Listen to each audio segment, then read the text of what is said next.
Ravenna's palace doors were still standing when Stilicho's death warrant reached Emperor Honorius in AD 408, but the empire's strongest general had already lost the battle he never saw.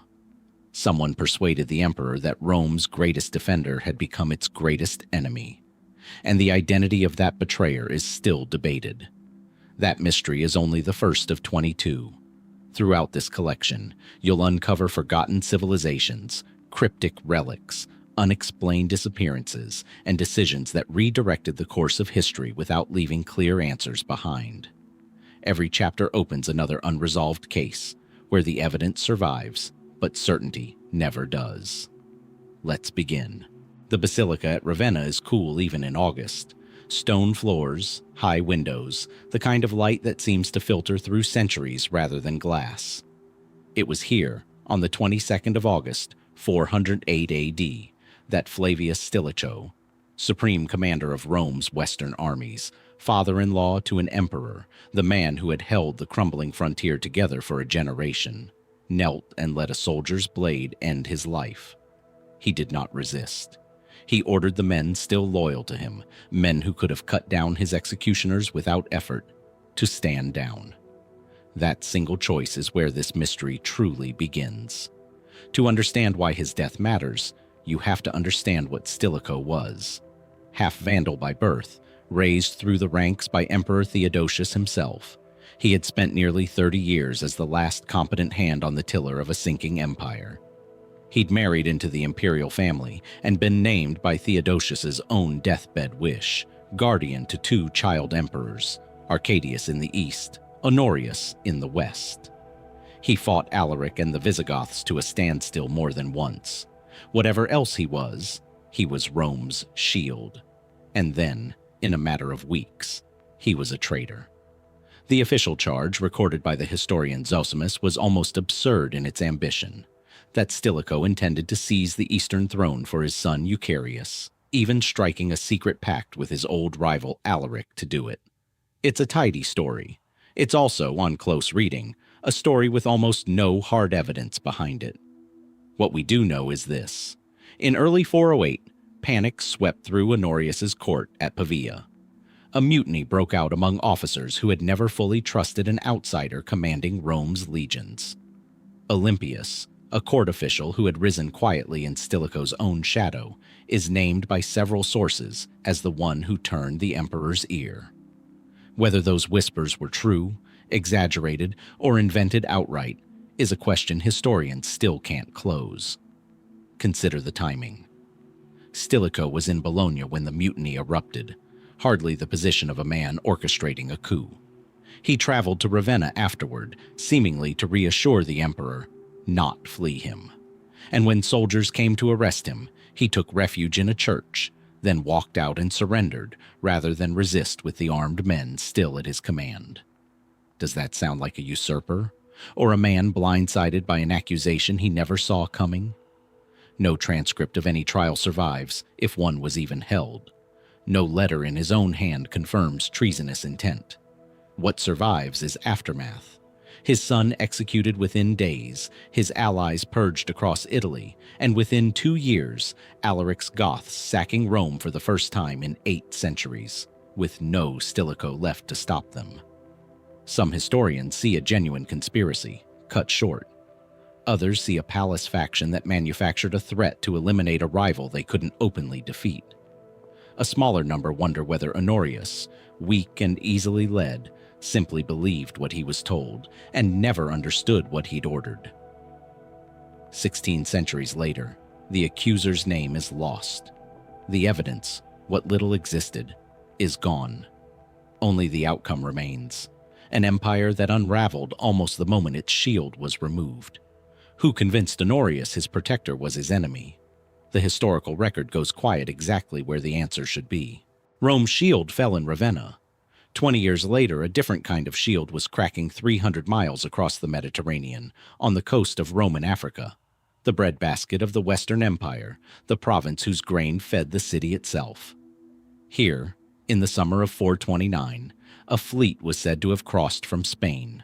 Some 80,000 Vandals and their Allan allies, men, women, children, livestock, and wagons, ferried across the Strait of Gibraltar into a land they would never fully leave. And at the center of the story sits a single, unresolved question. Did the Roman general meant to be defending that coast actually invite them in? His name was Bonifacius, Count of Africa, a soldier trusted enough to have once been offered command by Galla Placidia herself, the formidable regent who ruled in the name of her young son, Emperor Valentinian III. By most accounts, Bonifacius was loyal, capable, even pious. A correspondent of Augustine of Hippo, no less, exchanging letters with one of the great minds of the age, while barbarian pressure built along the frontier he was sworn to hold. This was not on paper a man who should have needed outside help to betray Rome. And yet the accusation has followed him for 16 centuries, that he summoned Gaiseric and his Vandal armies across the sea himself to shore up his own position against enemies at court. The story, as later chroniclers tell it, unfolds like a tragedy of misinformation.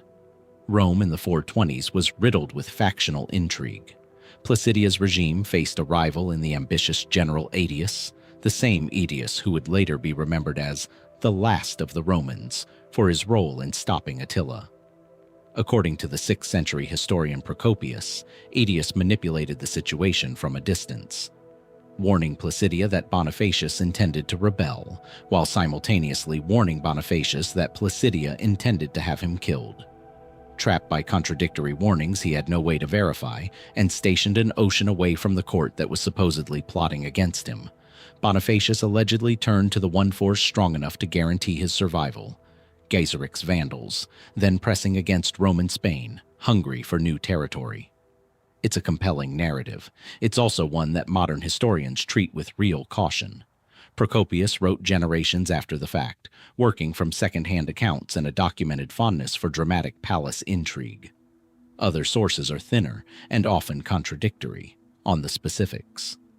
Some scholars argue the invitation theory may have been constructed after the fact, a convenient explanation for a catastrophe that needed a villain, at a moment when the real causes were more mundane.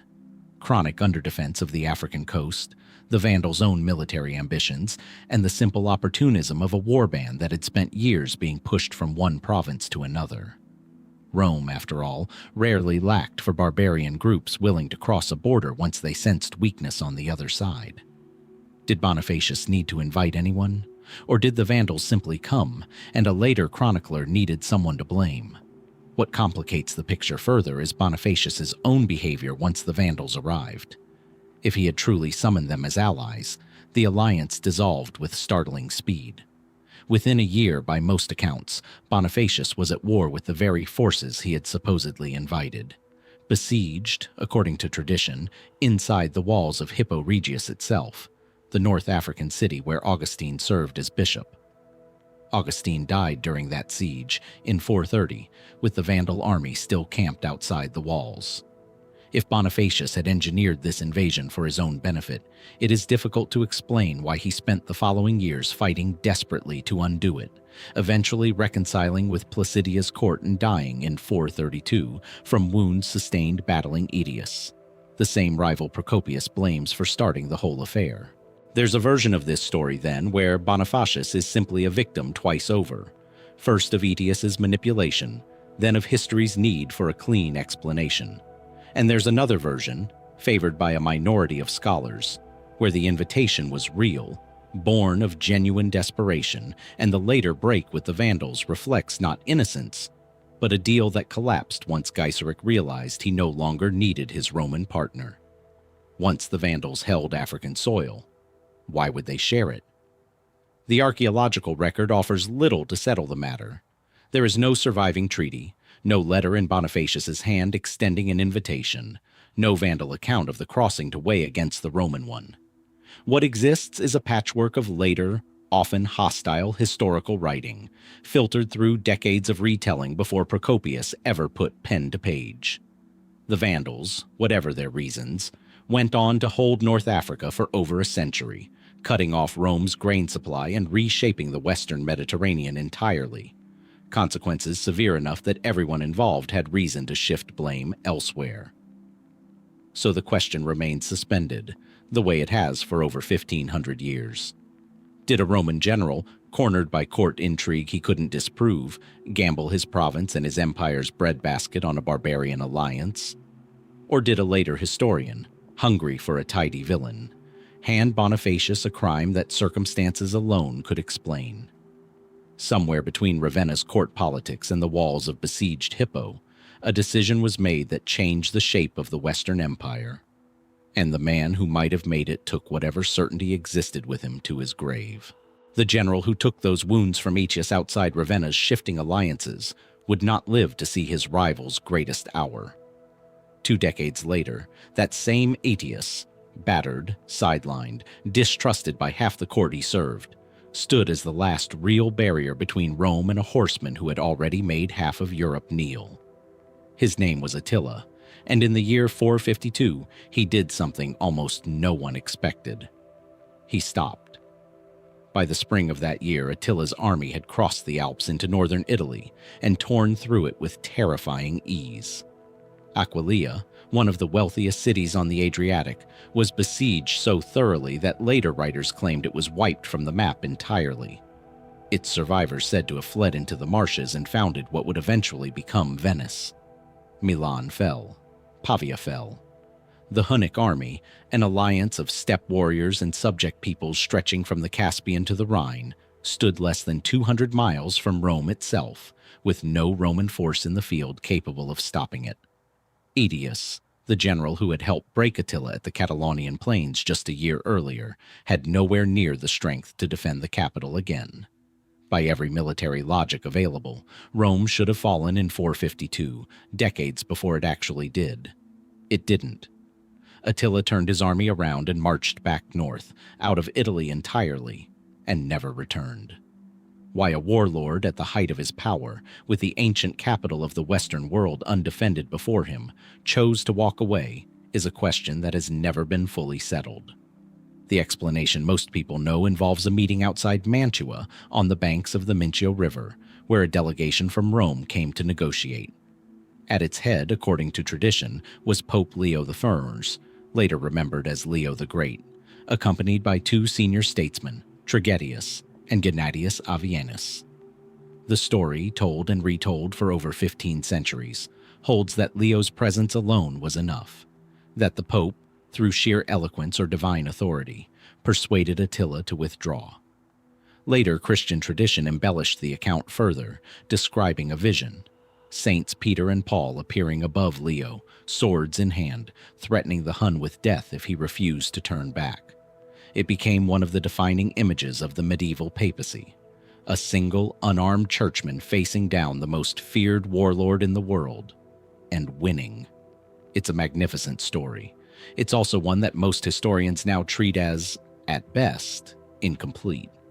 Contemporary and near-contemporary sources outside the Christian tradition offer a very different set of explanations, none involving visions.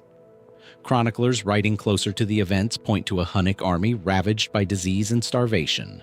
Northern Italy in 452 had suffered a poor harvest, and an army the size of Attila's, living off the land, may simply have been running out of food to seize.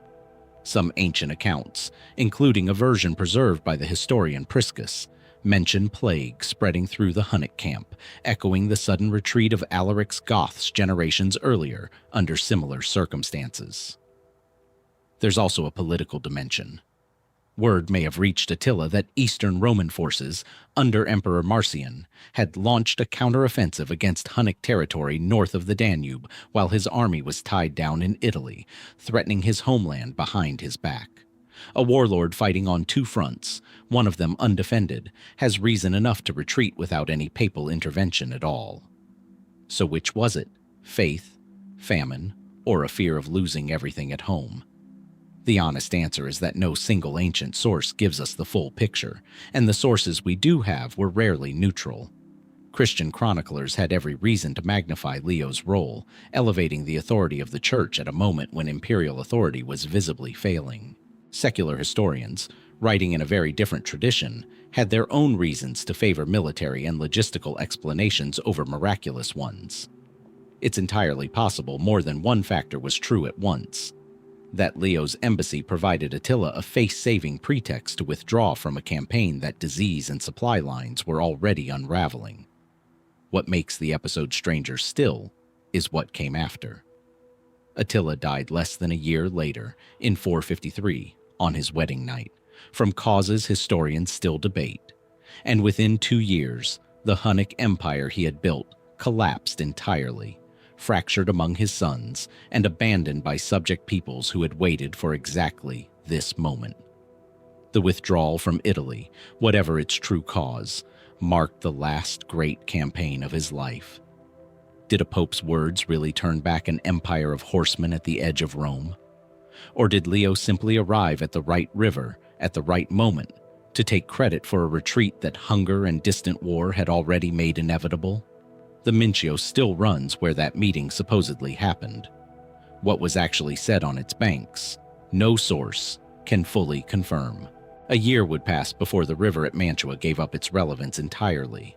By 453, no one in Italy was asking what Attila had said on its banks.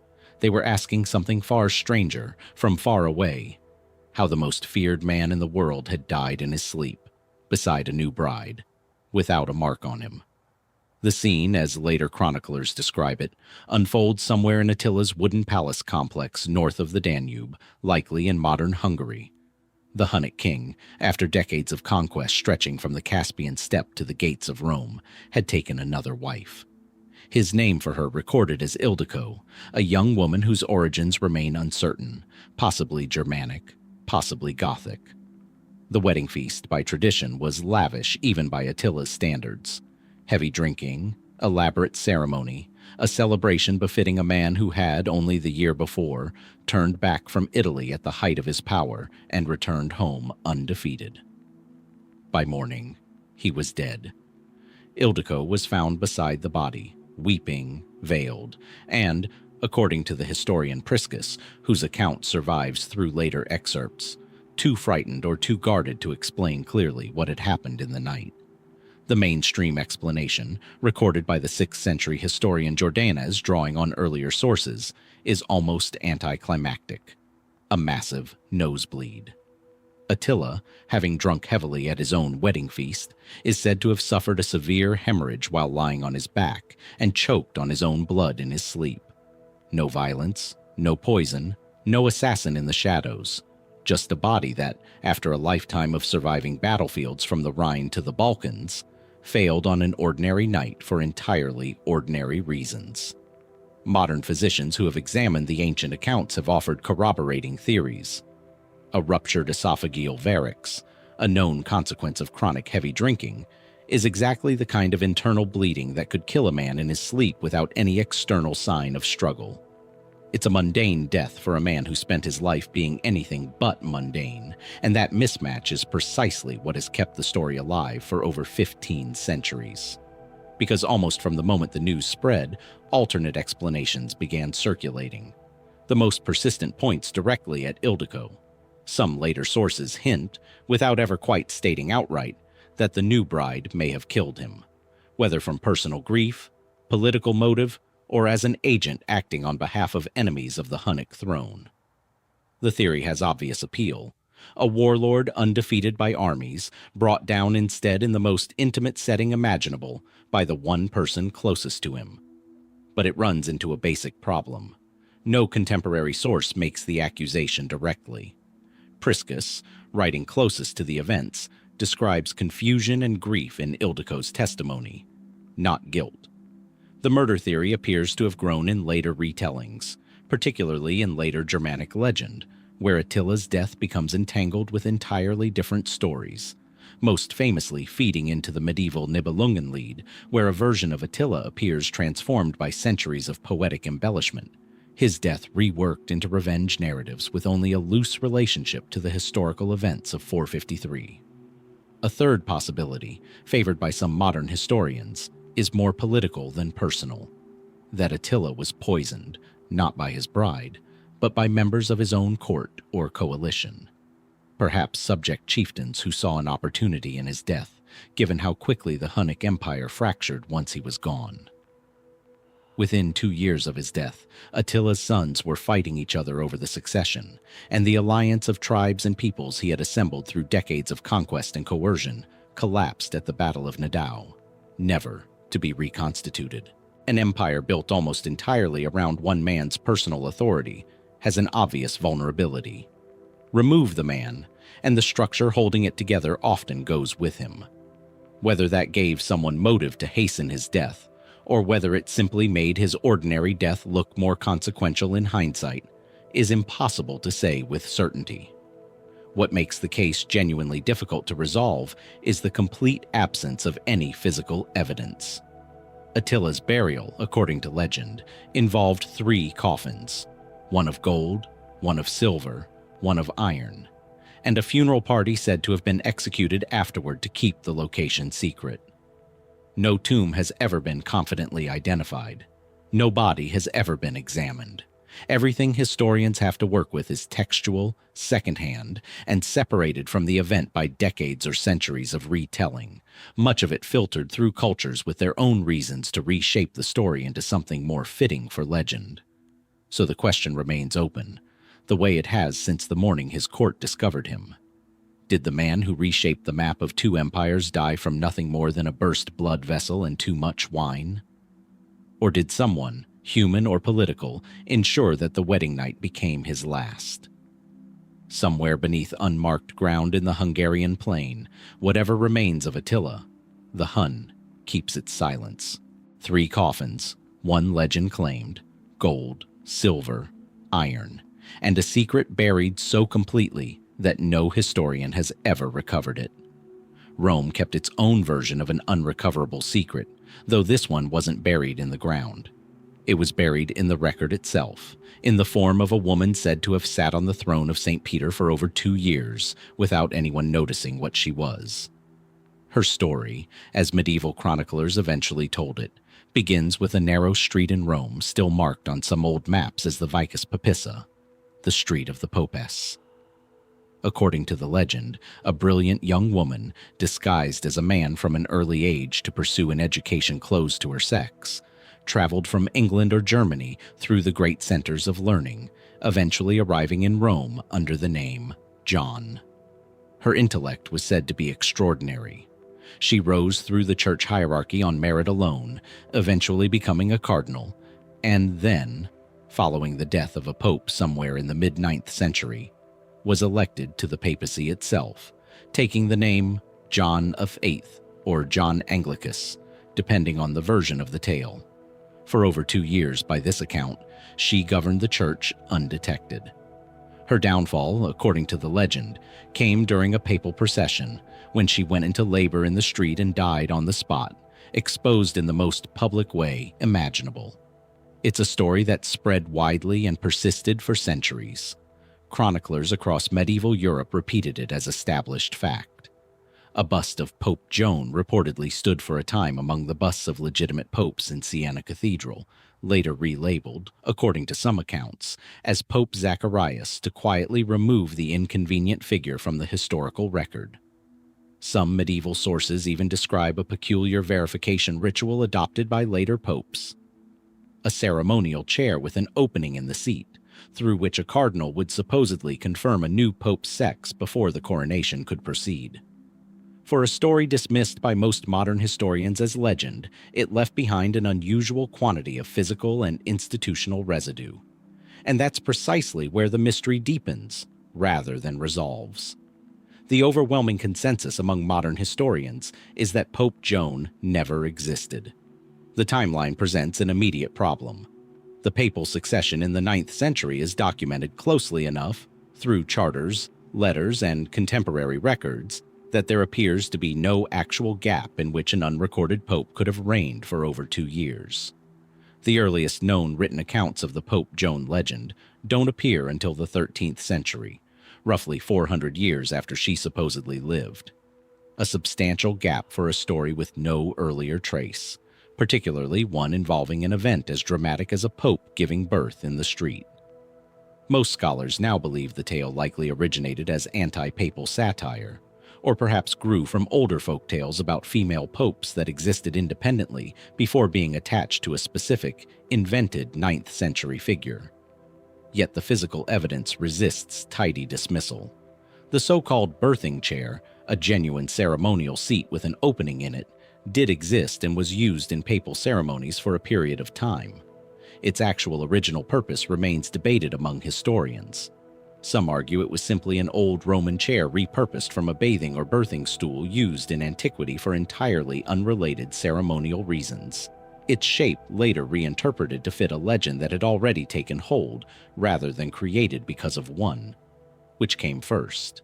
The chair's strange design, or the story that gave that design meaning? The sources don't agree, and it's entirely possible the object predates the legend by centuries, only later absorbed into a myth searching for physical proof. A smaller number of researchers have proposed more specific theories over the centuries, that the legend might reflect a distorted memory of a genuinely powerful woman operating behind the scenes of the 9th century papacy, perhaps the notorious noblewoman Marozia, who effectively controlled the appointment of several popes during this period through political influence and family connections, without ever claiming the office herself. Under this theory, Pope Joan isn't an invention from nothing, but an exaggerated folk memory of real female power within a church that officially permitted none, compressed over centuries into the more dramatic image of a woman literally wearing the papal robes. What remains is a legend robust enough to survive church denial for the better part of a millennium, embedded into cathedral art, ceremonial furniture, and the street names of Rome itself, despite what appears to be an absence of any contemporary evidence that she lived at all. Was she pure invention, a satirical weapon aimed at papal authority, taking on a life of its own? Or does her story preserve some genuine, deliberately obscured fragment of 9th century history, reshaped over generations into something safer to tell? The Vicus Papissa no longer appears on modern maps. Whatever memory it once marked, Rome has taken considerable care to make sure it stayed difficult to find. Cold stone, a guttering torch, and the sound of armored footsteps echoing off a cathedral floor built to carry silence, not violence. On the evening of December 29, 1170, 4 knights walked into Canterbury Cathedral and found the Archbishop of England waiting for them near the northwest transept, refusing to flee even as they closed the distance. Within minutes, Thomas Becket lay dead on the stones, his skull split open, blood pooling across a floor meant for prayer. The killing itself was never in doubt. Who truly ordered it has been argued over for more than 800 years. The knights were named almost immediately: Reginald Fitzurse, Hugh de Morville, William de Tracy, and Richard le Breton, all men connected to the court of King Henry II. Their motive, as later chroniclers told it, traced back to a single outburst. Henry and Becket had once been close. The king had personally elevated his friend to the archbishopric, expecting a loyal ally to help him control the English church. Instead, Becket transformed almost overnight into the fiercest defender of church independence Henry had ever faced, resisting royal authority over ecclesiastical courts and excommunicating bishops who sided with the crown. Their relationship collapsed into years of bitter conflict, exile, and failed reconciliation. According to the most famous version of events, Henry, in a fit of rage at his Norman court, cried out some version of the words, "Will no one rid me of this turbulent priest?" 4 knights, hearing the outburst, took it as a royal command and crossed the channel to Canterbury to carry it out. It's one of the most quoted lines in medieval history. It may also never have been said exactly that way. No contemporary chronicler recorded Henry's exact words at the moment of the outburst. The phrasing now famous comes from later retellings, shaped and reshaped over generations into something quotable. What multiple independent sources do agree on is that Henry said something in anger, in front of witnesses, expressing frustration at Becket's continued defiance, and that his words, whatever their precise form, were heard by men willing to act on them without waiting for formal orders. Henry himself, on learning what had happened, reportedly reacted with horror rather than satisfaction, and later performed public penance at Becket's tomb, walking barefoot through Canterbury and allowing monks to whip him as atonement. Is that the behavior of a king who orchestrated a murder? Or a man appalled that a moment of temper had been taken as license to kill? Historians remain divided on how literally to take the "no one rid me" narrative. Some argue Henry's outburst, however phrased, functioned exactly like a command in the political culture of the time, that men who owed him loyalty understood implicit royal wishes as clearly as explicit orders, and that Henry bears real responsibility regardless of whether he ever intended the words to be acted upon so directly. Others point to the penance, the genuine grief recorded by multiple observers, and Henry's political interests. A murdered archbishop in his own cathedral was a catastrophic outcome for the king, handing the church a martyr and provoking outrage across Christian Europe, precisely the opposite of what a calculating monarch would want. Killing Becket didn't resolve the conflict between crown and church. It made Becket's cause unstoppable, canonizing him within 3 years and turning Canterbury into one of the most important pilgrimage sites in Christendom. Would a king shrewd enough to spend a decade fighting the church over jurisdiction really have miscalculated so badly? A smaller thread of historical speculation looks past Henry entirely, toward the knights themselves and their own grievances. Fitzurse and his companions had personal and political reasons to resent Becket beyond simple loyalty to the crown. Land disputes, prior humiliations, ambitions of their own tied to remaining in royal favor. Under this reading, Henry's angry words provided cover rather than instruction, an opportunity 4 men were already looking for, dressed afterward in the more flattering explanation that they had simply been following their king. It shifts the weight of the crime, if only slightly, from a monarch's temper to a smaller circle of men, acting on motives no chronicler bothered to record in detail. What remains undisputed is the outcome. Becket was canonized rapidly. His shrine became one of medieval Europe's great pilgrimage destinations, and Henry spent years afterward negotiating his way back into the church's good graces, submitting to penance, and eventually reconciling with the papacy under considerable pressure. The 4 knights fled into a kind of quiet exile, some accounts suggesting they were eventually sent on penitential crusade to the Holy Land, their individual fates trailing off into historical uncertainty. So the question that has followed the case for over 8 centuries remains essentially where the chroniclers left it. Did an offhand royal outburst become, through the eagerness of loyal men, an unintended murder? Or did 4 knights carry out precisely what their king wanted, while leaving him just enough distance to claim otherwise? Canterbury's stones still bear the traditional site of the killing. What was actually meant by the words that sent men there, no surviving record can say for certain. Canterbury's stones kept one secret. 200 miles northwest, and 3 centuries later, a different set of walls would keep another, the Tower of London, and 2 boys who walked into it in the summer of 1483 and were never confirmed to have walked out. Their names were Edward and Richard, aged 12 and 9, sons of the recently deceased King Edward IV. Edward, the elder, was briefly proclaimed King Edward V before his coronation could take place.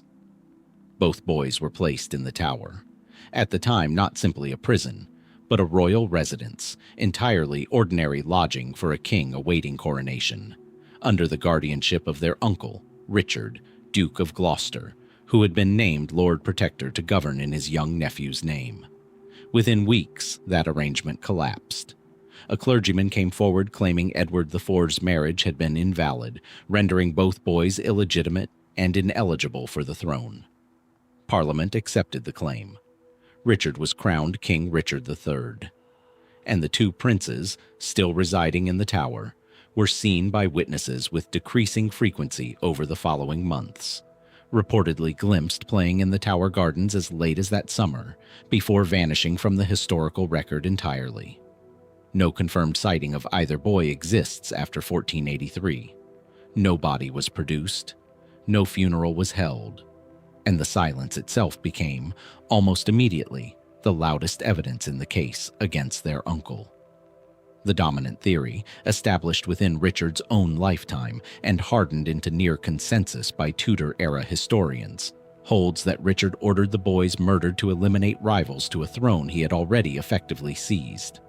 It's the version popularized by Thomas More and immortalized by Shakespeare, who depicted Richard as a scheming, physically twisted villain, orchestrating his nephew's deaths through an agent named James Tyrrell, who allegedly confessed to the killings decades later under Henry VII, Richard's successor, and the founder of the rival Tudor dynasty. The timing of that confession is itself part of the mystery. Tyrrell's supposed admission surfaced only after his execution for unrelated treason, recorded secondhand, with no surviving trial transcript. Evidence convenient enough for a Tudor regime with every political incentive to blacken Richard's name that historians have questioned its reliability for centuries. That tension sits at the center of the entire case. Almost everything written about Richard III's guilt was produced under the dynasty that violently replaced him, a dynasty whose own claim to the throne looked considerably stronger if Richard could be remembered as a child-murdering usurper, rather than a legitimate king dealing with a genuine succession crisis. Does that mean the accusation is false? Not necessarily. Richard had clear motive and opportunity, and the boy's disappearance happened entirely on his watch, inside a fortress under his control.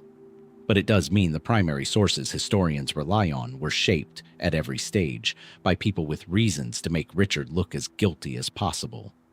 Alternative suspects have been proposed over the centuries, each with their own thin thread of circumstantial logic. Henry Stafford, Duke of Buckingham, Richard's closest ally during the takeover, had brief access to the tower and a documented falling out with Richard shortly afterward, leading some historians to wonder whether he acted independently, perhaps hoping to implicate Richard or clear his own path to influence.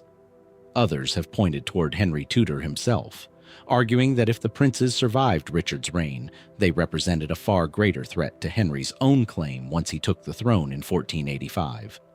Meaning, the killer, if there was one, might have struck 2 years later than tradition assumes, under a king history has been far more reluctant to accuse. Physical evidence has only muddied the picture further. In 1674, workmen at the tower discovered a wooden box containing 2 small skeletons buried beneath a staircase. Believed at the time to be the missing princes, the bones were interred in Westminster Abbey on royal order. They've never been fully forensically dated using modern techniques, and requests to examine them again have been repeatedly denied, leaving unresolved even the basic question of whether these remains belong to the 15th century at all, let alone to 2 specific boys. Without that confirmation, the discovery answers almost nothing. It simply adds one more uncertain artifact to a case built almost entirely on absence. Richard III himself would reign only 2 more years after the princes disappeared, dying at Bosworth Field in 1485, his body lost for over 5 centuries until archaeologists located it beneath a Leicester car park in 2012. A discovery that answered one long-standing mystery about his reign while leaving the more troubling one completely untouched. So it remains a case built on gaps. A disappearance without witnesses, a confession without a trial, bones without confirmed dates, and a historical record written almost entirely by the winning side of the conflict that followed. Did Richard III murder his own nephews to secure a throne he'd already taken in every way but name? Or has history spent 5 centuries convicting a man on evidence manufactured by the dynasty that destroyed him? Somewhere in the Tower of London, or perhaps nowhere at all, the truth about 2 missing boys has stayed exactly where it vanished. A record written entirely by the winning side. That was the problem haunting the Tower of London. And it's the same problem waiting in Glasgow on the 3rd of August, 1305, where a Scottish knight was captured near the town of Robroyston and handed over to an English king who had hunted him for the better part of a decade. His name was William Wallace, and by the time of his capture, he was already the most wanted man in the British Isles. He had led Scottish forces to a stunning victory at Stirling Bridge in 1297, been named Guardian of Scotland, suffered defeat at Falkirk the following year, and spent the years afterward as a fugitive, reportedly traveling as far as the courts of France and possibly Rome, seeking support for Scottish independence, before returning to a homeland where English control had only tightened. Edward I of England had spent years trying to capture him, and in August 1305, that effort finally succeeded. Wallace was seized, transported to London, tried in a matter of hours on charges he was given no real opportunity to answer, and executed with a brutality even by medieval standards. Hanged, drawn, and quartered at Smithfield, his body divided and displayed across 4 English and Scottish towns as a warning. What has never been definitively settled is exactly who handed him over. The name most commonly attached to the betrayal is John de Menteith, a Scottish knight who held Dumbarton Castle and who later chroniclers, and much of Scottish popular memory since, identified as the man who lured or delivered Wallace into English hands. Robert Burns referenced the betrayal in verse centuries later. Sir Walter Scott's writings helped cement Menteith's name as a byword for treachery in Scottish national memory, alongside a specific vivid detail that has circulated for generations: that Menteith turned a loaf of bread upside down at the table where Wallace sat, a silent signal to English soldiers waiting outside that their target had been identified. It's a striking image. It's also almost entirely unverifiable. No contemporary document from 1305 specifically names Menteith as the betrayer, nor does any near-contemporary source describe the inverted loaf. The earliest detailed accounts connecting him directly to the capture appear generations after the event, and the loaf of bread detail in particular reads far more like the kind of folk detail that accumulates around a legend over time than something recorded by an eyewitness. What historians can establish with more confidence is that Menteith was, by 1305, operating firmly within the English political system. He'd previously sided with Robert the Bruce's faction, switched allegiances more than once during Scotland's fractured wars, and held his position at Dumbarton under terms that required cooperation with English authority. Whether that made him complicit in Wallace's specific capture, or simply someone conveniently positioned nearby whose name later attached itself to the story, is difficult to separate at this distance. The deeper complication is that Wallace's Scotland in 1305 was not a unified resistance movement facing a single external enemy. It was a country fractured by rival noble factions, many of whom had already submitted to Edward I under the practical calculation that continued resistance was hopeless. Robert the Bruce himself had sworn fealty to the English crown at various points during these years, before later reversing course entirely and leading Scotland to the independence Wallace never lived to see. In an environment where switching sides was less an aberration than a survival strategy practiced by nearly every major Scottish noble at some point, singling out one man as uniquely responsible for Wallace's downfall may oversimplify a betrayal that was, in practice, distributed across an entire political class willing to trade a fugitive rebel for continued English favor. Some historians have suggested the capture required less a single dramatic act of treachery than simple logistics.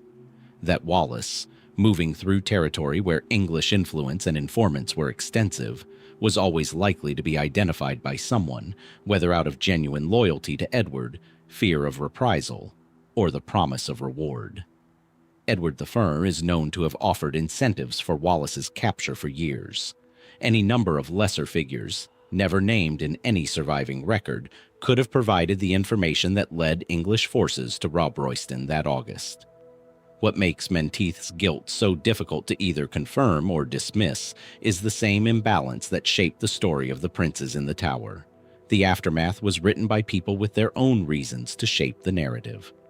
Robert the Bruce, once he became king and needed to build a unifying national mythology around Wallace's martyr, had every incentive to identify a clear villain in the betrayal, someone whose treachery could be contrasted against Bruce's own eventual triumph. Menteith, already politically compromised by his English ties, made a convenient figure to carry that weight, whether or not the specific evidence ever fully supported it. So the name most Scots have been taught to blame may be right, or may simply be the name that survived because it was useful to remember. Was John de Menteith truly the hand that delivered Wallace to his death, loaf of bread and all? Or did a fractured, exhausted country simply produce the betrayal that was always coming, from whichever direction proved most convenient?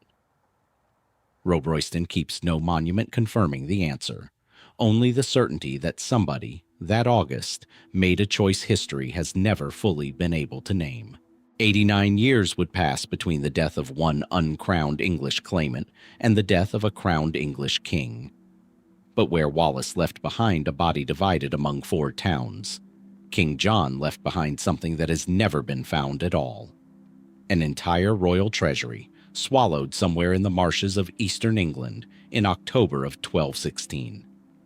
The setting is the Wash, a wide, shallow, treacherous estuary on England's eastern coast where the tide moves fast and the mudflats shift with the season. John, in the final weeks of his life, was marching his court and baggage train from Norfolk toward Lincolnshire, attempting to outmaneuver rebel barons and a French invasion force during the crisis that followed his forced signing of Magna Carta the previous year. According to the chronicler Roger of Wendover, writing not long after the events, John sent his baggage train across the Wash by a direct route, while he himself took a safer, longer road around it. The baggage train, laden with what several chroniclers describe as the royal treasury, chests of coin, ceremonial regalia, plate, and in some tellings the crown jewels of England themselves, was caught by the incoming tide. Quicksand and rising water reportedly swallowed men, horses, and wagons alike. Whatever the train was carrying went under, and John, already gravely ill, died just days later at Newark, reportedly grief-stricken and undone by the loss on top of everything else collapsing around him. It's a vivid story, retold for 8 centuries. It also comes with an unusual number of holes. Roger of Wendover's account, the primary source most later versions rely on, was written after John's death, not by an eyewitness present at the crossing. Other chroniclers writing closer to the period offer inconsistent details, some omitting the treasure loss entirely, others describing a far smaller portion of the baggage train affected than the dramatic total loss later popularized. Modern historians examining the geography of the Wash have also raised a more basic problem. The medieval coastline and tidal channels in that region looked considerably different than they do today. Land reclamation and centuries of silting having reshaped the estuary substantially, meaning searchers looking for a fixed spot where the treasure went down may be looking at ground that didn't even exist as dry land in 1216, or conversely, searching modern wetland that was solid ground 8 centuries ago. What exactly was lost is its own open question. Chronicler accounts vary between describing ordinary baggage and treasury goods and describing something closer to the full royal regalia. Crowns, ceremonial swords, ancient relics tied to earlier English and even, in some legendary embellishments, Anglo-Saxon kings. The specificity tends to grow with each retelling, a pattern familiar to historians who study how medieval disasters accumulate legendary weight over successive generations of chroniclers, each adding detail their predecessors never recorded. Separating what genuinely sank in 1216 from what later imagination added to make the loss more spectacular is, at this distance, close to impossible. Search efforts have nonetheless continued for centuries, driven by the story's persistent hold on English popular imagination. Antiquarians in the 19th century proposed various locations. 20th century treasure hunters, armed with metal detectors and increasingly sophisticated equipment, combed sections of the Norfolk and Lincolnshire coastline believed to correspond to the old crossing point. None produced confirmed royal treasure.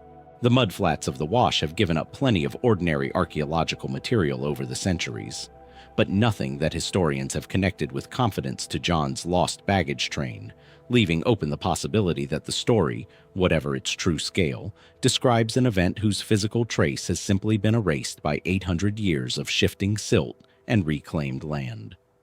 A more skeptical strand of historical thinking wonders whether the disaster has been somewhat exaggerated for a specific reason.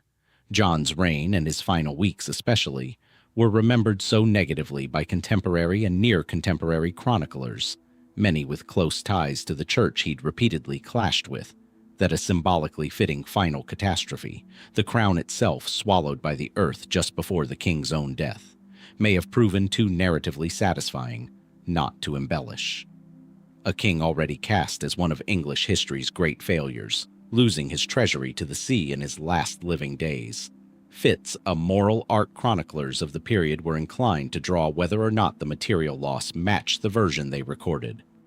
Whether the truth lies closer to a modest supply wagon lost in an unremarkable accident, or an entire royal treasury genuinely vanishing beneath the wash, remains unresolved. The physical evidence long since buried under land that has changed shape more than once since John's court attempted that crossing. Did England's crown jewels really go under with the tide that October, waiting still beneath centuries of accumulated silt? Or did a disaster far smaller than legend remembers simply grow, retelling by retelling, into the loss most fitting for the king who suffered it? The wash keeps shifting. Whatever it swallowed in 1216, it has given nothing back. The wash swallowed a treasury and gave nothing back. Roughly a century later, in the workshop or study of an unknown scribe, something else was being created that the world still hasn't managed to get back either. Not gold or regalia this time, but meaning itself, locked inside 240 pages of vellum covered in a script no one has ever definitively read. It's known today as the Voynich manuscript, named for the Polish-American book dealer Wilfrid Voynich, who acquired it in 1912 from a Jesuit college in Italy. Radiocarbon dating conducted on the vellum in 2009 placed its creation in the early 15th century, likely between 1404 and 1438, giving historians at least a firm window for when the physical object was made, even as everything about its content remains contested. The manuscript is filled, page after page, with an unknown writing system, since dubbed Voynich, accompanying elaborate illustrations of plants that match no known species, astronomical and astrological diagrams, and most strikingly, sequences of small nude female figures bathing in interconnected pools and tubes, connected by tangled pipework unlike anything in conventional medieval scientific illustration. No key, no translation, no marginal gloss in a known language has ever surfaced to unlock what any of it means. For over a century, cryptographers, linguists, historians, and amateur codebreakers have thrown themselves at the manuscript, and the text has resisted every serious attempt at decipherment. The earliest documented owner researchers can trace with confidence is Georg Barisch, a 17th century alchemist in Prague, who described the manuscript in a 1639 letter as an object that had occupied his thoughts for years without yielding any answers, and who suspected it might be the work of the 13th century English friar Roger Bacon, a theory later shown almost certainly false once radiocarbon dating placed the vellum 2 centuries after Bacon's death, but one that persisted in scholarly circles for generations regardless. From Barisch, the manuscript passed to Johannes Marcus Marci, who sent it to the famous Jesuit polymath Athanasius Kircher in Rome, hoping Kircher's renowned skill with ciphers and ancient languages might crack it. Kircher, despite his reputation, apparently never solved it either, and the manuscript disappeared into obscurity for over 2 centuries before resurfacing in the Jesuit collection Voynich would eventually purchase. The mainstream scholarly position holds that the manuscript is most likely a genuine text written in some form of cipher, shorthand, or constructed language, its content probably related to herbal medicine, astrology, or alchemical practice. Subjects consistent with its illustrations and the intellectual culture of early 15th century Europe, where such knowledge was sometimes deliberately obscured from casual readers. Statistical analysis of the text has found that Voynich follows patterns consistent with real language, word frequency distributions, structural regularities, and letter patterns that resemble natural language far more than random gibberish would. This has convinced most serious researchers that whatever it says, someone intended it to say something, but the details of even that consensus remain fiercely contested. Some linguists have proposed the underlying language is a Romance dialect. Others have argued for Hebrew, Ukrainian, or various Asian languages disguised through substitution or transposition, each theory claiming partial statistical support, and each ultimately failing to produce a translation that holds up to scrutiny across the full manuscript rather than isolated passages. Periodically, researchers announce breakthroughs, A 2019 claim connecting the text to a lost dialect of Proto-Romance language made international headlines before being dismantled by specialists who found the translation method inconsistent and unreproducible across the wider text. The pattern has repeated itself more than once. A confident announcement, media attention, and then quiet retraction once other experts examine the methodology.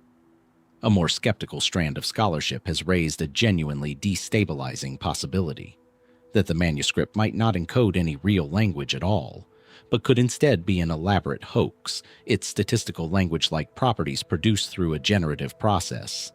A grill cipher, a table-based word construction method, or some other mechanical technique capable of producing text that mimics natural language patterns without carrying actual semantic content. Under this theory, the manuscript might have been created specifically to be sold, perhaps to a wealthy patron eager to own a mysterious, ancient-looking book of secret knowledge, with Wilfred Voynich's own suggestion that Roger Bacon authored it representing exactly the kind of provenance story that makes such an object more valuable. The difficulty with the hoax theory is that producing 240 pages of internally consistent, statistically language-like gibberish by hand, using early 15th century tools and methods, would itself represent an extraordinary technical achievement, arguably as remarkable as writing a genuine constructed language would have been. Authorship candidates have multiplied over the decades, some more credible than others. Beyond the discredited Roger Bacon theory, names proposed have included the 16th century English alchemist John Dee and his associate Edward Kelly, both known to have dealt in occult manuscripts and, in some accounts, connected to figures in Rudolf II's Prague court, where the manuscript is believed to have circulated. Others have suggested the manuscript originated in northern Italy, pointing to stylistic similarities between its illustrations and other 15th century herbals and scientific manuscripts from the region, without ever identifying a specific hand responsible. None of these theories has produced verifiable documentary evidence directly tying a named individual to the manuscript's creation. Every candidate remains circumstantial, built from proximity, timing, and plausible motive rather than confirmed authorship. What makes the Voynich manuscript such a stubborn case, distinct from many historical mysteries built on absence of evidence, is the opposite problem: an overwhelming abundance of evidence that stubbornly refuses to resolve into meaning. The object itself survives intact, fully legible in the sense that every character can be read and transcribed, extensively studied by some of the most capable cryptographic minds of the last century, including analysts connected to World War II code-breaking efforts who applied Enigma-era techniques to the text without success. It isn't a case of missing pages or damaged fragments. It's 240 pages of clear, deliberate, patterned information that has simply never given up what, if anything, it's trying to say. So the manuscript sits, digitized now and freely viewable by anyone, its pages more accessible than at any point in its 600-year existence, and no closer to being understood. Is it a genuine record of forgotten 15th century knowledge, written in a cipher no one has yet cracked? An elaborate fraud built to deceive collectors centuries before Voynich ever found it? Or something else entirely, produced by a mind working outside categories modern scholarship has considered? The vellum has been dated. The ink has been analyzed. The words themselves remain exactly as unreadable as they were the day Georg Berisch first admitted defeat. Every mystery in this collection so far has withheld one piece of information: a name, a cause, a translation. This next one withholds something more immediate: a face. For 34 years, a prisoner moved through the fortresses of Louis XIV's France with his identity concealed behind a mask, and by the time he died in the Bastille in 1703, no jailer, no guard, no fellow prisoner had ever confirmed who he actually was. The documented facts are sparser than the legend that grew around them.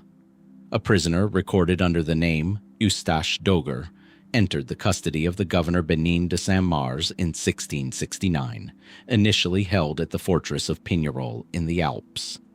Saint-Mars' instructions regarding this prisoner, preserved in surviving correspondence with the French War Minister Louvois, were extraordinarily severe for the period. The prisoner was to speak to no one except Saint-Mars himself, was to be killed if he ever attempted to reveal anything about himself, and required only a single guarded room wherever he was held, with no need, Louvois specified, for elaborate security beyond ensuring total isolation.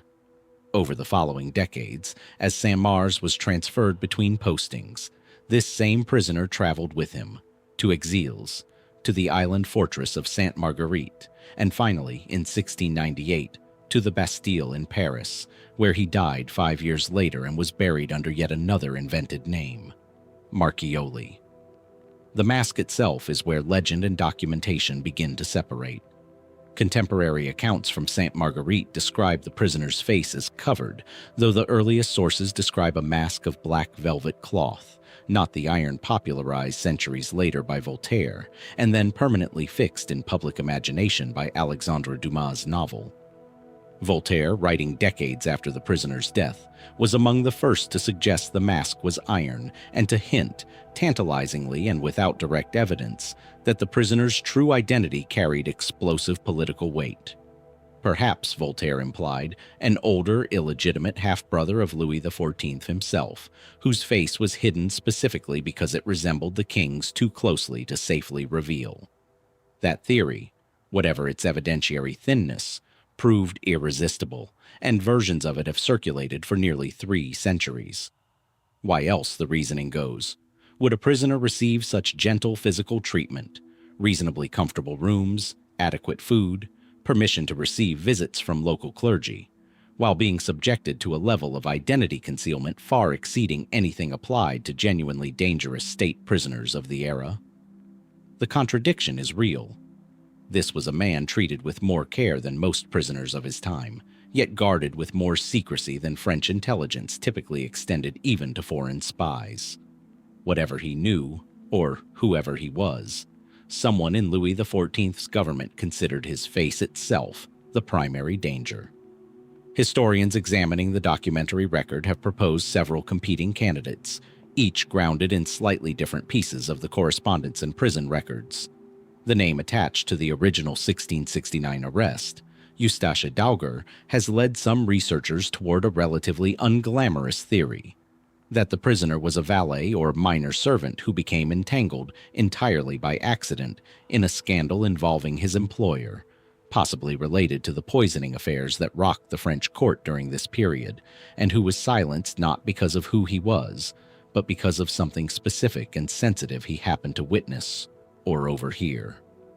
Under this theory, the prisoner's mask concealed not a face resembling the king's, but simply the identity of an ordinary man whose continued anonymity protected people of genuine importance. A rival theory centers on Nicolas Fouquet, Louis XIV's disgraced finance minister, imprisoned separately at Pignerol during an overlapping period on genuine charges of embezzlement and, by some accounts, treasonous ambition. Fouquet died in 1680, officially, though the masked prisoner's documented timeline continued well past that date, undermining any theory that treats the two as one and the same, unless one assumes an elaborate falsification of Fouquet's recorded death, a leap most historians are unwilling to make without stronger evidence.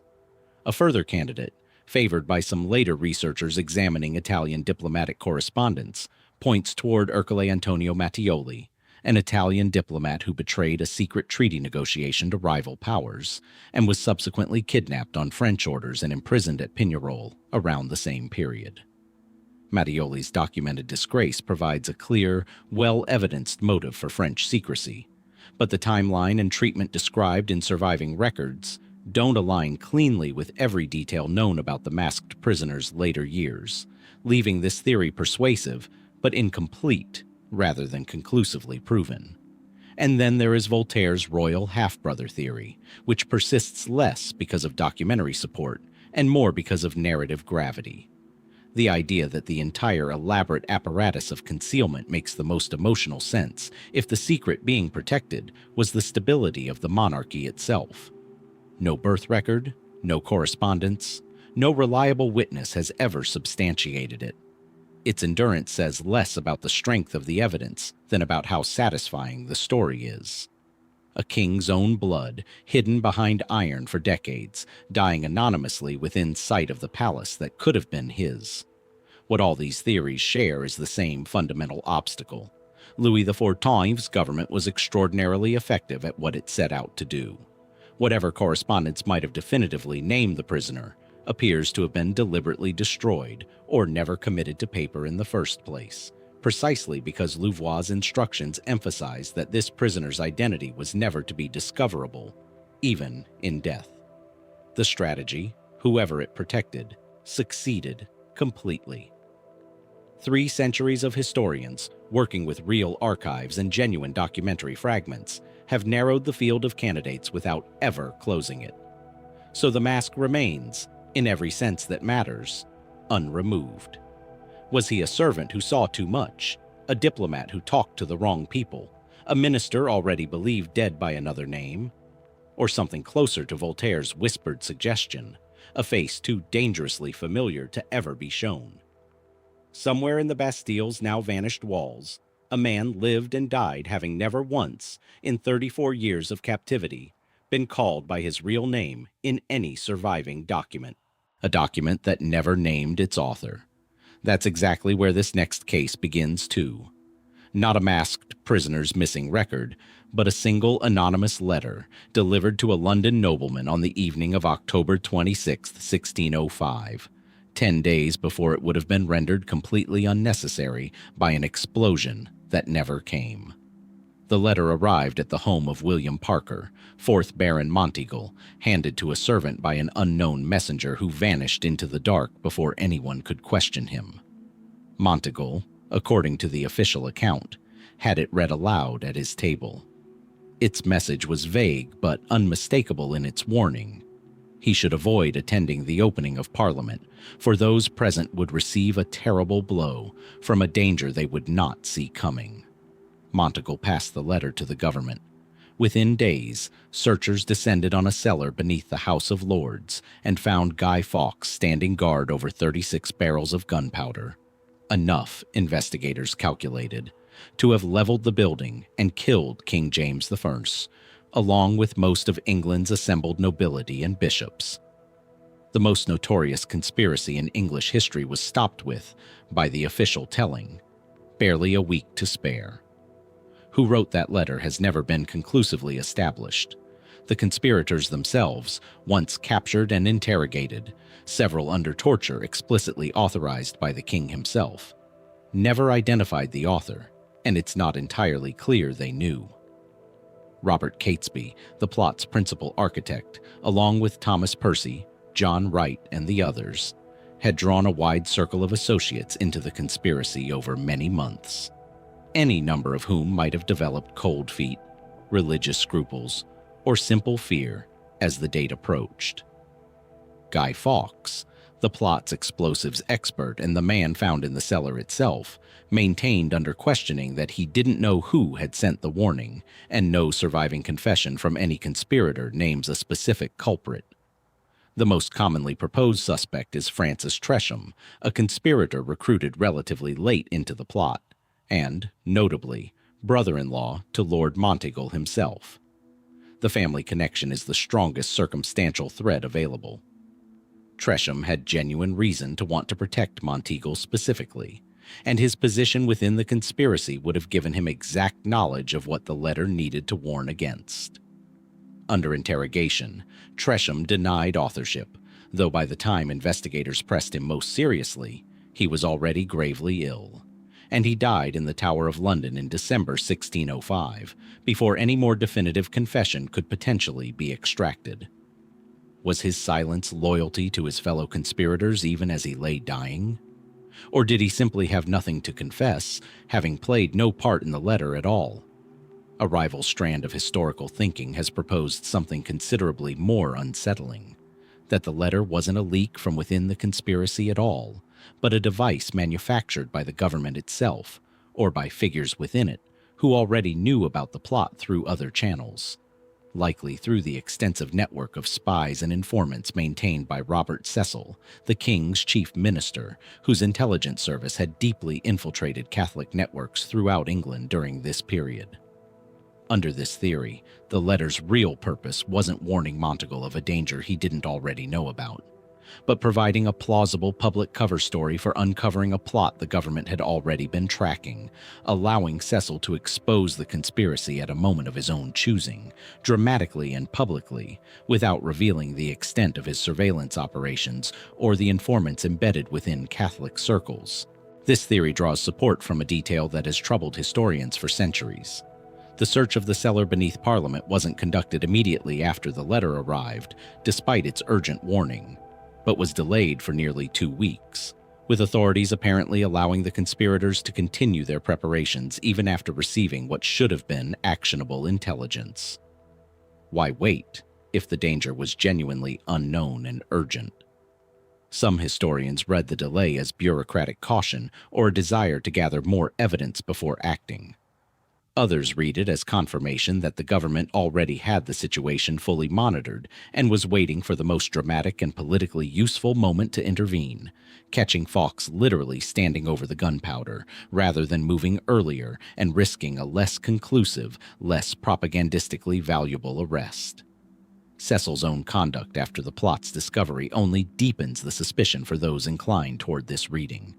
He moved with remarkable speed and confidence once the conspiracy became public, and the ensuing crackdown on English Catholics, whom the government had long viewed with suspicion following decades of religious conflict, served his broader political interests considerably. A conspiracy this dramatic, uncovered this theatrically, provided exactly the justification needed for measures against Catholic reticence that might otherwise have faced more resistance. None of this proves Cecil orchestrated or manufactured the letter, but it establishes a motive at least as coherent as Tresham's family loyalty, resting on political calculation rather than personal affection. What complicates any confident conclusion is the same problem that runs through so much of this period's surviving record. Virtually everything known about the plot's discovery comes through government-produced accounts, published and circulated by the very administration that benefited most from the official version of events. Confessions were extracted under torture explicitly sanctioned by royal warrant. Trial records reflect a legal process controlled entirely by the party investigating its own security failure. If the government's account of an innocent, mysteriously warned nobleman conveniently obscures a more calculated operation, the evidence to prove it would have been exactly the evidence Cecil's administration had every reason to ensure never survived. So the letter remains what it always was, anonymous, undated beyond the day it arrived, its author never named in any surviving record from either side of the conspiracy. Did Francis Tresham risk everything to save one relative from a plot he'd helped build? Or did England's most efficient spy master simply choose the moment to reveal what his network already knew and let history believe a nobleman's brother-in-law had saved the king? The letter itself has survived in the archives for over 4 centuries. The hand that wrote it has never been identified. 209 years would pass before another figure emerged from obscurity to trouble Europe's sense of what could be hidden, and for how long. Though this time, the mystery didn't arrive as a letter. It arrived as a teenager, standing alone in a public square in Nuremberg on Whit Monday, 1828, barely able to speak, holding 2 letters of unclear origin and unable to explain who he was. He gave his name, eventually, as Kaspar Hauser. He appeared to be around 16 years old, dressed in poor, ill-fitting clothing, walking with an unusual stiff gait, and carrying only rudimentary language skills.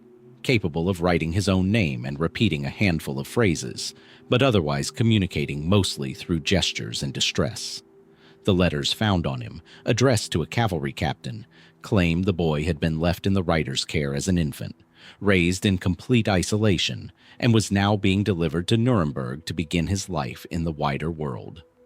Under questioning and gradual instruction over subsequent months, Hauser reportedly began to describe an almost unbelievable early life.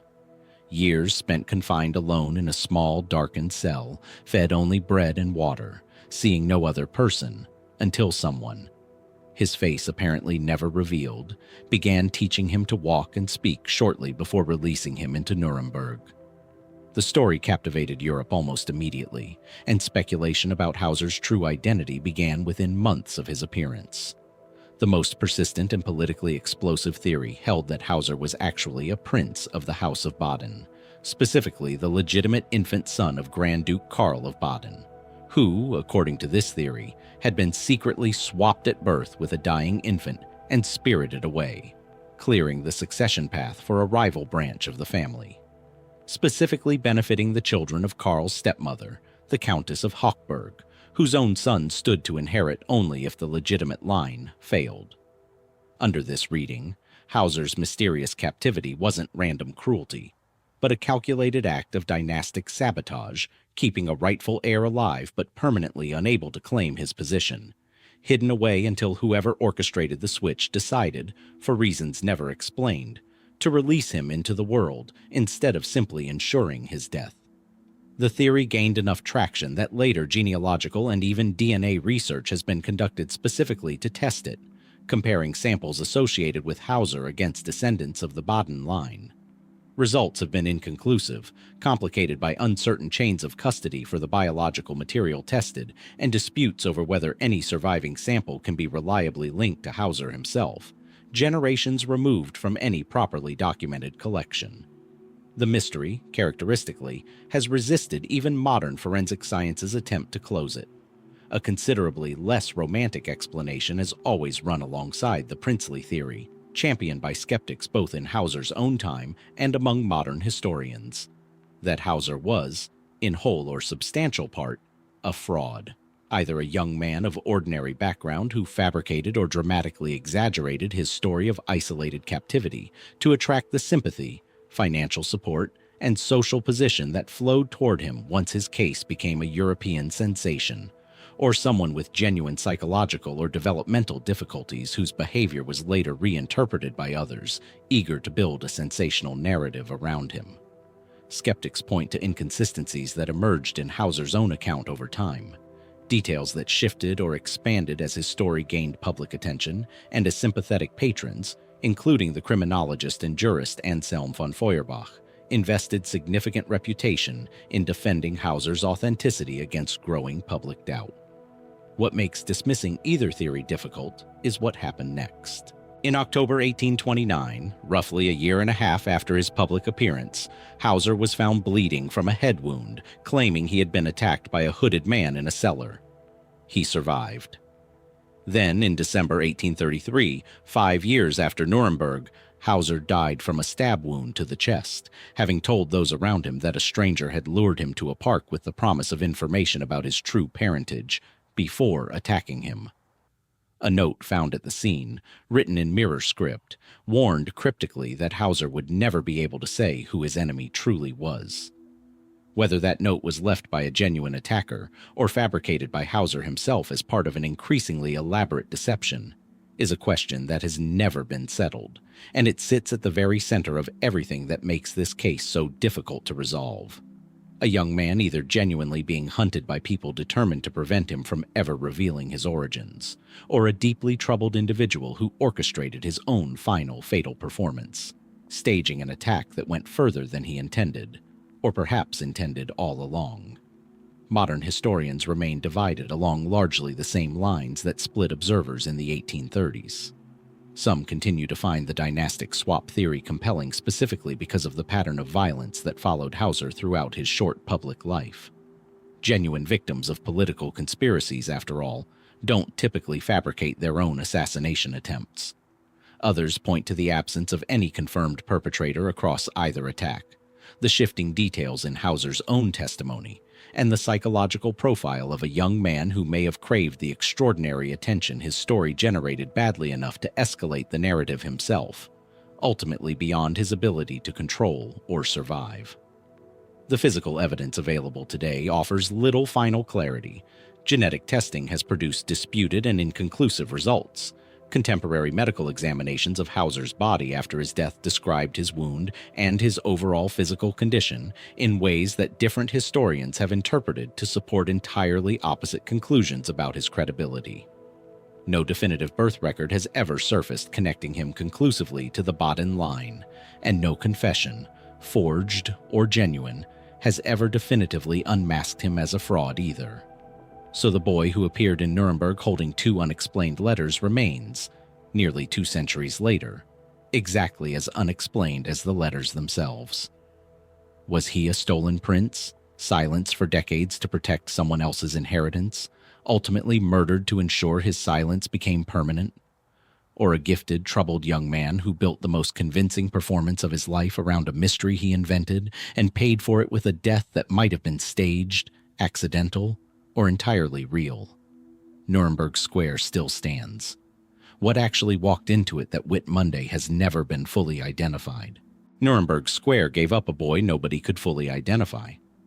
55 years later, and roughly 600 miles northwest, a different city's streets would give up bodies instead. 5 of them, at minimum, in the autumn of 1888, in the narrow gaslit alleys of London's Whitechapel district, at the hands of a killer the world still knows only by the name he supposedly gave himself.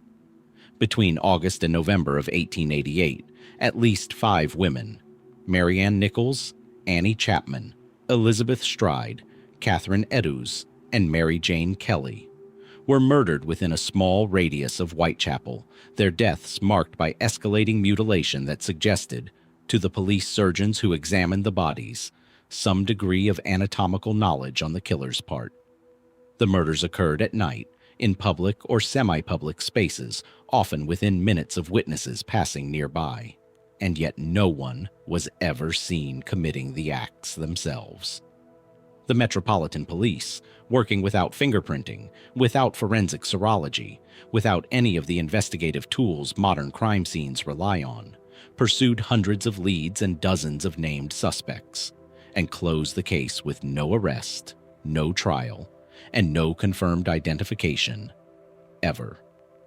The name Jack the Ripper itself comes from a letter sent to a London news agency in late September 1888, signed with that name and boasting in taunting, theatrical language of the killings and promising more to come. Whether the letter was genuinely written by the murderer or fabricated by a journalist seeking to sensationalize the story, a suspicion held by a significant number of Scotland Yard investigators even at the time, has never been resolved. A second communication, known as the "From Hell" letter, arrived accompanied by a preserved piece of human kidney, claimed by its sender to have been taken from one of the victims.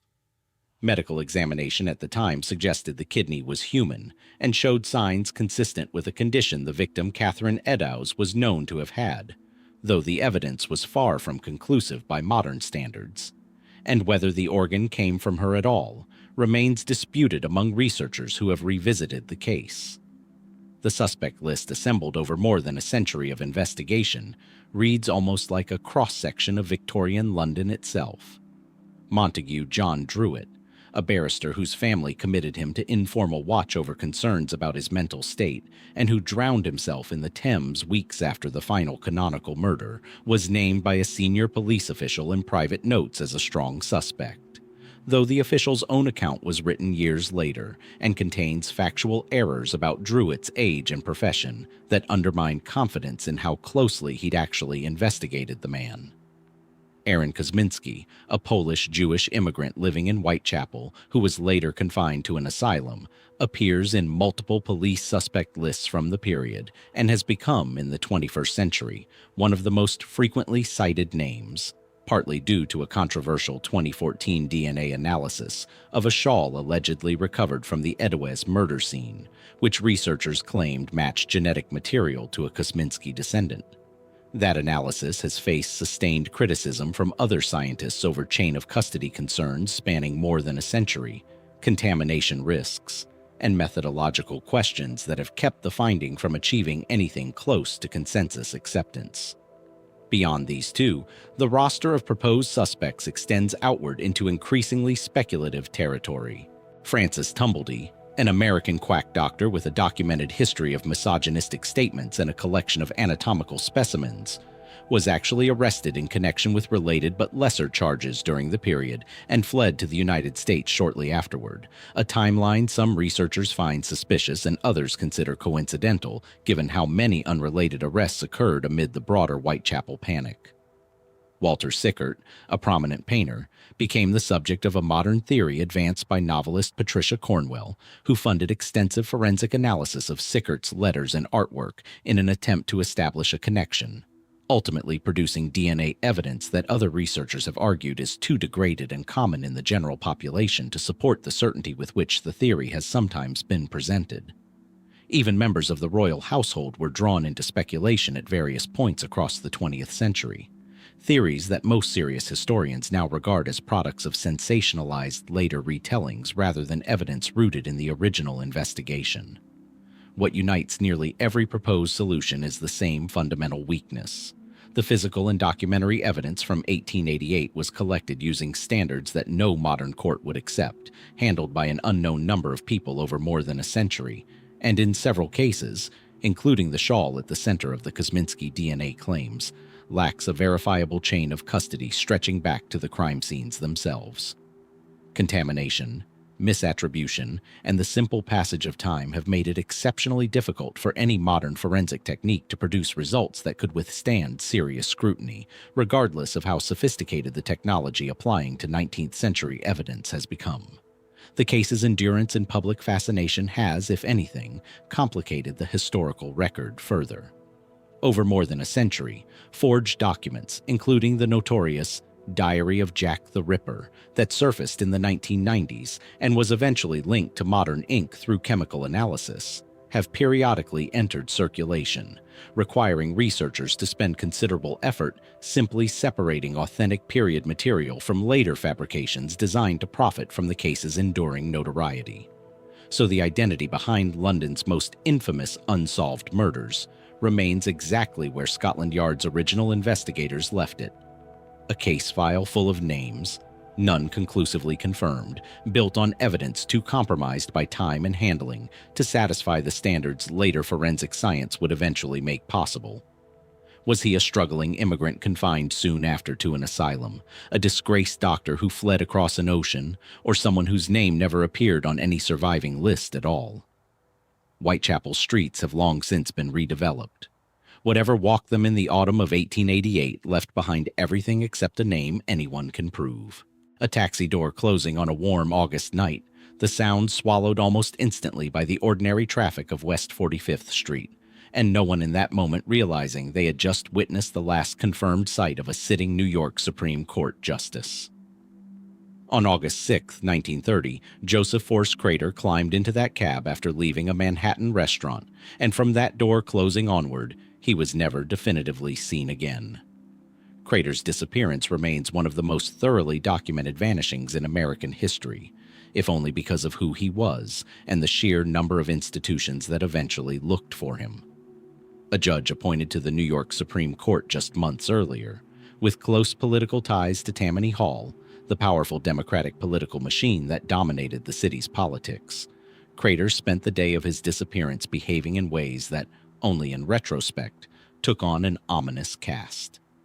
He visited his Manhattan chambers where witnesses later reported he destroyed several documents and had an assistant cash 2 large checks, withdrawing sums of money that, adjusted for the period, represented a substantial amount of cash to be carrying. That evening, he purchased a single ticket to a Broadway show, had dinner with a showgirl and a lawyer friend at a restaurant on West 45th Street, said goodbye to them on the sidewalk outside, and got into a taxi. His wife, waiting at their vacation home in Maine, didn't report him missing for nearly a month, a delay her family later explained as an attempt to avoid scandal and to allow time for what they initially assumed might be a discreet personal absence. When the disappearance finally became public in early September, it triggered a media sensation and one of the largest missing persons investigations New York had conducted to that point. Thousands of leads were pursued. A grand jury convened, reviewing hundreds of pieces of testimony, and ultimately concluded in 1931 that there was insufficient evidence to determine whether Crater had met with foul play, left voluntarily, or died by some accident that had simply never been discovered. He was formally declared legally dead in 1939, 9 years after vanishing, without the case ever producing a confirmed answer to what had actually happened. The most commonly cited mainstream explanation connects Crater's disappearance to the political corruption endemic to Tammany Hall during this period.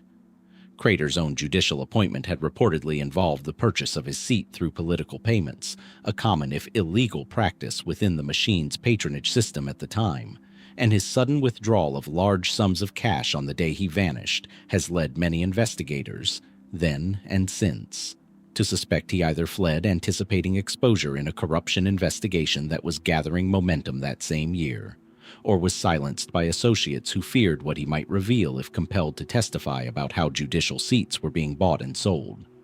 New York was, at that exact moment, on the verge of a major investigation into municipal corruption that would eventually expose extensive Tammany Hall malfeasance. Timing that strikes many historians as too precise to be coincidental, even without direct evidence tying any specific individual to Crater's fate. A competing theory holds that Crater simply chose to disappear voluntarily, using the large cash withdrawal to fund a new anonymous life elsewhere, motivated by some combination of the mounting corruption scandal, personal debts, or a desire to escape a life and marriage he found unsatisfying. Proponents of this theory point to the careful, methodical nature of his final day, destroying documents, collecting cash, settling small matters at his office, as behavior more consistent with deliberate preparation than with a spontaneous crime or accident. Skeptics counter that a man planning a genuinely permanent disappearance would likely have taken greater care to avoid being seen so publicly and specifically on his final evening, dining with known associates and taking a taxi whose driver, despite considerable effort by investigators, was never definitively identified or located. Decades after the case officially closed, a woman named Stella Ferrucci Good died in 2005, and her family, going through her belongings, discovered a handwritten note claiming that Crater's remains had been buried beneath the Coney Island boardwalk, allegedly killed by a group that included a corrupt police officer, among others named in the note. The note claimed Ferrucci Good's late husband had confessed involvement decades earlier. New York police, examining the note's claims, conducted a search of the area named, uncovering some human remains during construction work in the vicinity, though nothing recovered was ever forensically connected with confidence to Crater himself, and the note's specific claims were never independently corroborated by any other evidence. Was it a genuine, decades-delayed confession finally surfacing after every direct participant had died? Or an elaborate piece of family folklore, perhaps rooted in genuine rumor circulating at the time but never actually connected to real knowledge of what happened that August night? What makes the Crater case distinct from many of history's disappearances is the sheer institutional effort invested in solving it, without any of that effort producing a conclusive result. This wasn't an obscure vanishing investigated haphazardly by underfunded local authorities. It involved a formal grand jury, extensive newspaper investigation, and continued police interest stretching across decades, and none of it converged on an answer strong enough to satisfy the legal or historical record. The phrase, "pulling a Crater," briefly entered American slang as shorthand for vanishing without a trace, a testament to how thoroughly the case embedded itself in the public imagination, even as its central question remained open. So the question left behind by that closing taxi door has never been answered with anything more than educated speculation. Did Judge Crater flee corruption he feared would destroy him, orchestrate his own disappearance to start a hidden new life, or become a casualty of the very political machine that had elevated him in the first place? The Coney Island boardwalk has been rebuilt more than once since 2005. Whatever secret it may have held beneath its boards, no forensic report has ever confirmed it belonged to the missing judge at all. Nearly 1,000 miles southwest of that unmarked Hungarian grave, and almost 1,000 years later, another siege was ending along the walls of a French town called Compiègne. And another figure central to her country's fate was about to vanish from the battlefield into captivity that would prove just as final. On May 23, 1430, Joan of Arc, the peasant girl who had rallied French forces to break the English siege of Orléans and turn the tide of the 100 Years' War, rode out from Compiègne during a skirmish against Burgundian and English forces allied against the French crown. As the fighting turned against the French sortie, Joan reportedly found herself isolated near the town gate as it was closed, whether by design or by the ordinary chaos of retreat, cutting off her path back inside the walls. Pulled from her horse by Burgundian soldiers, she was captured and eventually sold to the English, who arranged the trial that would end in her execution for heresy less than a year later. Exactly why that gate closed when it did, and who bears responsibility for leaving her outside it, has never been fully settled. The man most directly implicated by circumstance is Guillaume de Flavy, the French captain commanding Compiègne's garrison that day. It was under his authority that the town's defenses operated, and it was his men who controlled the gate and drawbridge that sealed Joan outside during the retreat. Some later accounts, developed well after the events, suggest Flavy may have ordered the gate shut deliberately, either out of simple military necessity, protecting the town from a Burgundian force threatening to pour through the opening behind the retreating French, or, in more suspicious readings, as a calculated abandonment of Joan specifically, motivated by rivalry, resentment of her growing influence over French military strategy, or even a secret arrangement with Burgundian or English interests eager to see her removed from the war. The case against Flavy has never risen above circumstantial. No surviving order, letter, or testimony from the period directly instructs him to abandon Joan, and military historians examining the tactical situation at Compiègne have noted that closing a gate under threat of enemy breach was standard defensive procedure, not necessarily evidence of betrayal. A besieged garrison protecting hundreds of soldiers and civilians inside its walls faced a genuine tactical dilemma if enemy forces threatened to exploit an open gate during a chaotic retreat. A dilemma that existed whether or not Joan happened to be among those still outside when the decision was made. Was Flavy simply executing sound military judgment under pressure, with Joan's capture an unintended consequence rather than the goal? Or did ordinary tactical necessity conveniently align with a result some in Compiègne, or beyond it, may have quietly welcomed? Suspicion has also fallen on the broader French royal court, and specifically on King Charles VII himself, the very monarch Joan's military campaigns had helped crown at Reims less than a year before her capture. Charles's relationship with Joan had grown increasingly complicated by 1430 as her continued military initiatives, pursued with a fervor the king's advisors didn't always share, occasionally conflicted with the more cautious diplomatic strategy the royal court preferred to pursue with Burgundy. Notably, Charles made no serious recorded effort to ransom Joan once she fell into Burgundian, and then English, hands. A silence that has struck many historians as conspicuous, given the relatively established practice of ransoming captured nobles and military commanders during this period, and given how directly Joan's earlier victories had served Charles's own claim to the throne. Did the king who owed his crown to her simply calculate that a captured, increasingly independent Joan was more useful silenced than freed? Or was ransom genuinely attempted through channels that left no clear surviving record, complicated by the political sensitivities of negotiating with the same Burgundian faction Charles was simultaneously trying to court back into the French fold? A further complicating layer involves the Burgundians themselves, and their commander John of Luxembourg, who held Joan following her capture before eventually selling her to the English for a substantial sum. Whether this transaction reflected simple wartime opportunism, a valuable prisoner traded to the highest bidder, as was common practice, or something arranged well before her capture, is a question no surviving Burgundian correspondence definitively answers. Some historians have proposed that English pressure and financial incentive were already in motion before Joan ever rode out from Compiègne, meaning her capture, however it happened tactically, fed into a transaction whose outline existed independently of any single individual's specific betrayal. What ties every theory together is the same frustrating gap.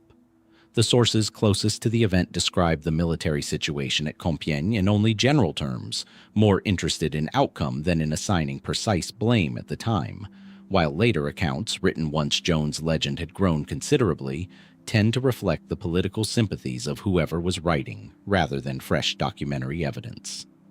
Records from Joan's later trial focus almost entirely on the heresy charges against her, not on establishing exactly how she came to be captured in the first place. So the gate at Compiègne remains, in the historical record, exactly what it was on the day it closed. A decision made in the chaos of retreat, its full reasoning never fully explained by anyone with authority to explain it. Was Guillaume de Flavy executing hard necessity, quiet betrayal, or something in between? Did Charles VII's silence reflect political calculation or simple diplomatic paralysis? The walls of Compiègne still stand in part today. What passed through the minds of the men who controlled that gate has never survived to tell its own story. 343 years before that taxi door swallowed a judge into mystery, another disappearance was already unfolding on a low, marshy island off the coast of what is now North Carolina. One that would leave behind not a rumor or a note, but a single carved word, and nothing else to explain it. In 1587, an English colonizing expedition of 115 men, women, and children landed on Roanoke Island, sent by Sir Walter Raleigh to establish England's first permanent settlement in the New World. Their governor, John White, returned to England shortly after their arrival to secure desperately needed supplies, leaving behind, among the settlers, his own daughter and infant granddaughter, Virginia Dare, the first English child born in the Americas. War between England and Spain delayed his return for 3 years. When White finally made it back to Roanoke in 1590, he found the settlement deserted, its buildings dismantled in an orderly fashion rather than destroyed by violence, and a single word carved into a post: Croatoan. A nearby tree bore the letters Croyo. No bodies, no signs of struggle, no further message. The 115 colonists, including White's own family, were never seen by an Englishman again. The word itself was not to White a mystery in isolation. Before he'd left for England, he and the colonists had agreed on a signal. If they were forced to relocate, they would carve their destination and add a cross if the move had been made under distress. No cross appeared at Roanoke. Croatoan was the name of a nearby island and of the Native American tribe that inhabited it, with whom the English colonists had maintained relatively friendly relations, unlike their fraught dealings with other nearby tribal groups. White himself believed, based on this evidence, that the colonists had simply relocated to Croatoan Island, likely integrating with the Croatoan people there, and he attempted to sail there himself before a storm forced his ships back to England, ending any further search. For centuries, that straightforward explanation, voluntary relocation and assimilation, remained the leading theory, and modern archaeological work has lent it real support. Excavations on Hatteras Island, believed to be the historical location of Croatoan, have uncovered English artifacts dating to the appropriate period mixed among Native American materials, including a signet ring and fragments of European-style tools, suggesting some kind of sustained contact or integration between English colonists and the Croatoan people, rather than a single brief encounter. Oral traditions recorded among later Lumbee and other regional Native American communities have also referenced ancestors with gray eyes and English surnames, offering suggestive, though far from conclusive, support for the idea that the Roanoke colonists' descendants may have been absorbed into surrounding indigenous populations over subsequent generations. Yet the case has never closed as neatly as White's original theory implies, and rival explanations have persisted for exactly as long. Some historians have proposed that the colonists, rather than relocating peacefully, met a more violent end, either at the hands of hostile groups such as the Powhatan Confederacy to the north, whose paramount chief, Powhatan, was later reported by English sources including Captain John Smith to have claimed responsibility for killing colonists matching Roanoke's description, or through conflict with Spanish forces patrolling the coast, wary of any English foothold challenging their claims in the region. Smith's account, recorded years after the fact and filtered through the political tensions of the later Jamestown colony, has never been independently corroborated, and some historians have questioned whether Powhatan's claim, if accurately reported at all, referred to Roanoke's colonists specifically or to some other group of English settlers entirely. A further theory holds that the colonists, faced with dwindling supplies and worsening relations with some neighboring tribes, attempted to sail back toward England or toward other English settlements themselves, only to be lost at sea or scattered along the coastline, their fate simply erased by the ordinary hazards of 16th-century Atlantic travel rather than any single dramatic event. Tree ring analysis conducted on centuries-old cypress trees in the region has revealed that the years surrounding the colonists' disappearance coincided with the worst drought to hit the area in nearly 800 years, a finding that has added a compelling environmental dimension previously absent from the case, suggesting that whatever combination of relocation, conflict, or starvation ultimately befell the colonists, severe drought conditions likely intensified tensions over resources between the English settlers and surrounding native communities at the exact moment survival depended on cooperation. What remains, after more than 4 centuries of investigation, is a single word carved into wood that was itself lost to time, along with the post it was carved into, known today only through White's own written description. No definitive mass grave has been found. No confirmed descendant population has been established through modern genetic testing to the satisfaction of the broader scientific community, despite ongoing DNA studies among Hatteras Island and Lumbee populations. Did the Roanoke colonists peacefully join the Croatoan people who lived nearby, their bloodlines quietly persisting into the present day? Did violence, whether from rival tribes or Spanish patrols, end their settlement before assimilation could occur? Or did drought and desperation scatter them long before anyone came looking? The coastline has shifted considerably since 1587, swallowing whole stretches of shoreline into the sea. Whatever final answer the land once held, the Atlantic may have already taken it. A single word, carved into wood, was the only message Roanoke's colonists left behind. 2 centuries later, and an ocean away, in a small rented apartment in Vienna, a different kind of final message was taking shape. Not a word carved for someone to find, but an unfinished requiem mass left on the desk of a composer who would be dead within days of setting it down.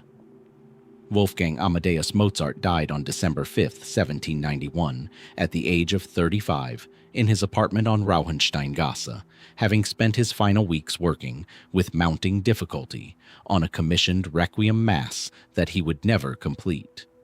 Contemporary accounts describe his final illness as sudden and severe. Swelling throughout his body, high fever and pain intense enough that he reportedly could not bear to have blankets touch his skin in his last days. He was buried in a common grave outside the city walls, in accordance with standard Viennese burial customs of the period for those without noble rank, a detail that would later be misread by generations of biographers as evidence of poverty or disgrace, when it in fact reflected typical practice for a composer of his social standing at the time. Within weeks of his death, rumors of poisoning had already begun circulating through Vienna's musical circles. The name attached most persistently to those rumors was Antonio Salieri, an Italian composer serving as court Kapellmeister in Vienna, and, by most contemporary accounts, a professional rival of Mozart's for imperial favor and lucrative commissions. The theory held that Salieri, consumed by jealousy over Mozart's superior talent, had poisoned him gradually, using arsenic or some similarly undetectable substance to eliminate a rival whose genius threatened Salieri's own standing at court.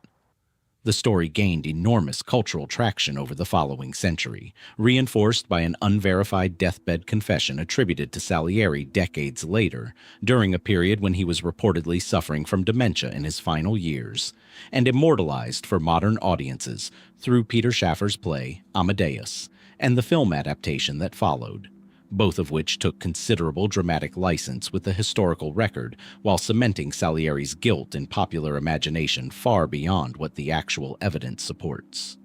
Modern historians treat the Salieri poisoning theory with deep skepticism, and the reasons are substantial. No contemporary medical account from 1791 suggested poisoning as a cause of death. Mozart's symptoms, as recorded by the physicians who attended him, align more closely with several plausible natural causes common in the period, including rheumatic fever, kidney failure, or a streptococcal infection that could have triggered the swelling and fever his final days were known for. Salieri's alleged deathbed confession, the piece of evidence most directly implicating him, comes to us only secondhand, filtered through witnesses describing statements made by a man whose mental state was, by all contemporary accounts, significantly compromised at the time, and Salieri himself reportedly denied the accusation vehemently during periods of greater lucidity. Furthermore, the professional relationship between the two composers, while certainly competitive, appears from surviving correspondence and documented collaborations to have been considerably more cordial than the fierce rivalry later legend describes. Salieri is known, for instance, to have taught Mozart's own son after the composer's death, a detail difficult to reconcile with the image of a murderer eager to eliminate his victim's entire legacy. Beyond Salieri, other, more speculative theories have circulated over the centuries. Some point toward Masonic rivals, given Mozart's membership in a Viennese Masonic lodge and his opera, The Magic Flute's incorporation of Masonic symbolism, which some contemporaries felt revealed secrets meant to remain confidential, potentially angering fellow members enough to consider it a betrayal worth punishing. Others have suggested a jealous husband, pointing to persistent rumors, never conclusively substantiated, about Mozart's relationships with various women in Vienna's musical and social circles. Still others have proposed accidental poisoning through medical mistreatment rather than deliberate malice. Mercury-based treatments were common in this period for various ailments, and if Mozart had been treated for a condition physicians misdiagnosed, the treatment itself could plausibly have contributed to his death without any intent to harm him at all. A more recent and considerably less dramatic theory has gained traction among medical historians examining the case, that Mozart's death may be connected to a trichinosis outbreak from undercooked pork, an ailment he is known to have eaten shortly before falling ill, with symptoms that align reasonably well with the swelling and fever his physicians documented. This explanation, while lacking the intrigue of court rivalry or secret societies, fits the available medical evidence at least as well as any poisoning theory, and arguably better, given the complete absence of contemporary suspicion of foul play among the physicians who actually examined him at the time. What makes Mozart's death difficult to resolve with confidence is the same problem that complicates so many historical medical mysteries. 18th century diagnostic standards were imprecise even by the modest standards of their own era. No autopsy was conducted, and the body itself, buried in a communal grave according to standard custom, was never preserved in any way that would allow modern forensic examination. Every theory advanced since, whether implicating Salieri, mercury treatments, or spoiled pork, must work backward from secondhand symptom descriptions recorded by physicians with no modern diagnostic tools available to them. So the Requiem remained unfinished, completed after Mozart's death by his student Franz Xaver Süssmayr working from the composer's own sketches, and the question of what actually killed its creator has never received an answer more certain than educated medical speculation. Was it rivalry disguised as legend, medical treatment gone wrong, or simply an ordinary illness that claimed an extraordinary man? Vienna's records from that December offer symptoms, dates, and a burial location. What actually stopped Mozart's heart, no surviving document can say with certainty. Vienna's records at least gave historians a burial site to point to, however communal and unmarked.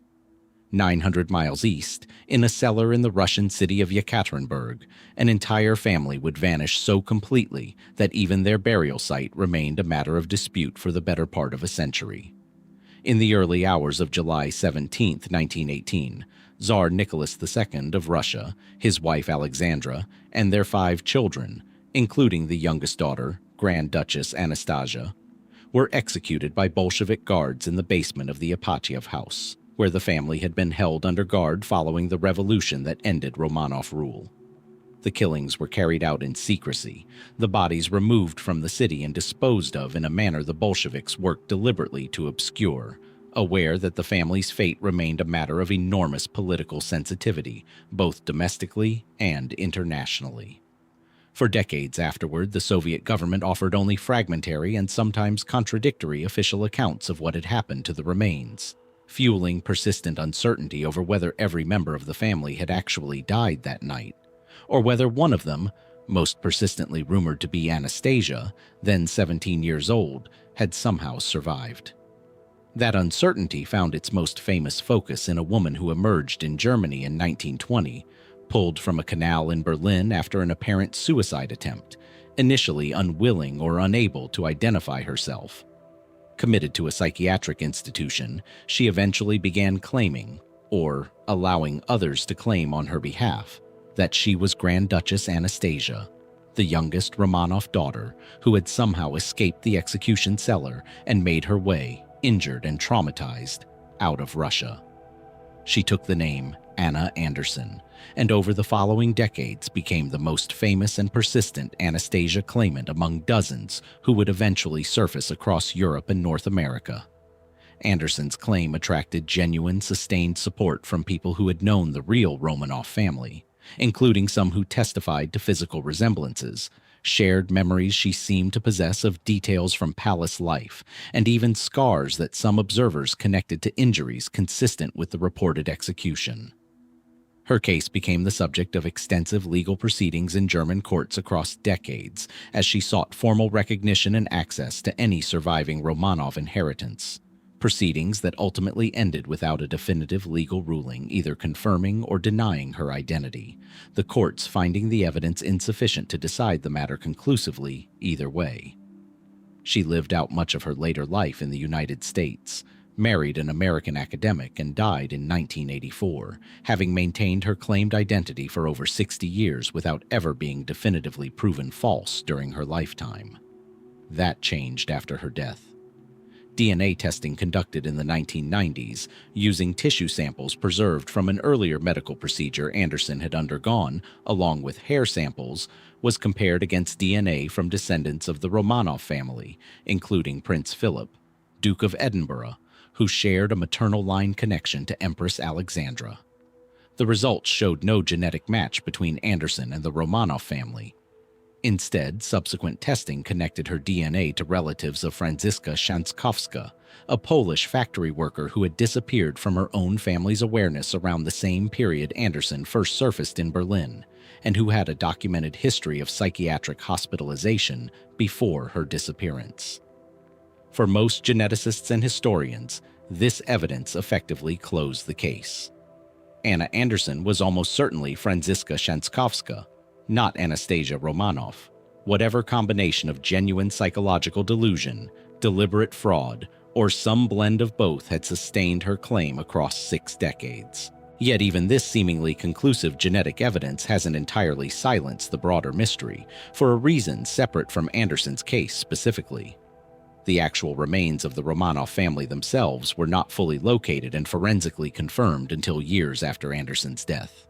A mass grave containing most of the family was discovered and identified through DNA analysis in 1991, but 2 bodies, later identified through additional testing in 2007 as belonging to Tsarevich Alexei and one of the Grand Duchesses, were found separately, having apparently been disposed of in a different manner than the rest of the family specifically to complicate identification efforts.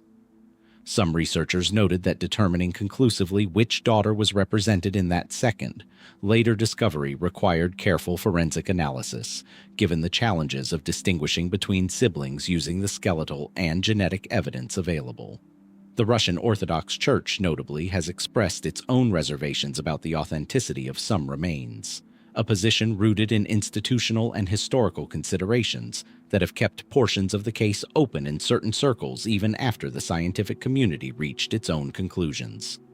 So while Anna Anderson's specific claim has been genetically dismantled with a thoroughness few historical impersonation cases ever receive, the broader question of the Romanov family's final resting place and the precise, complete accounting of what happened to each family member in that Yekaterinburg cellar took nearly 90 years to establish with scientific confidence, and pockets of institutional doubt persist even now.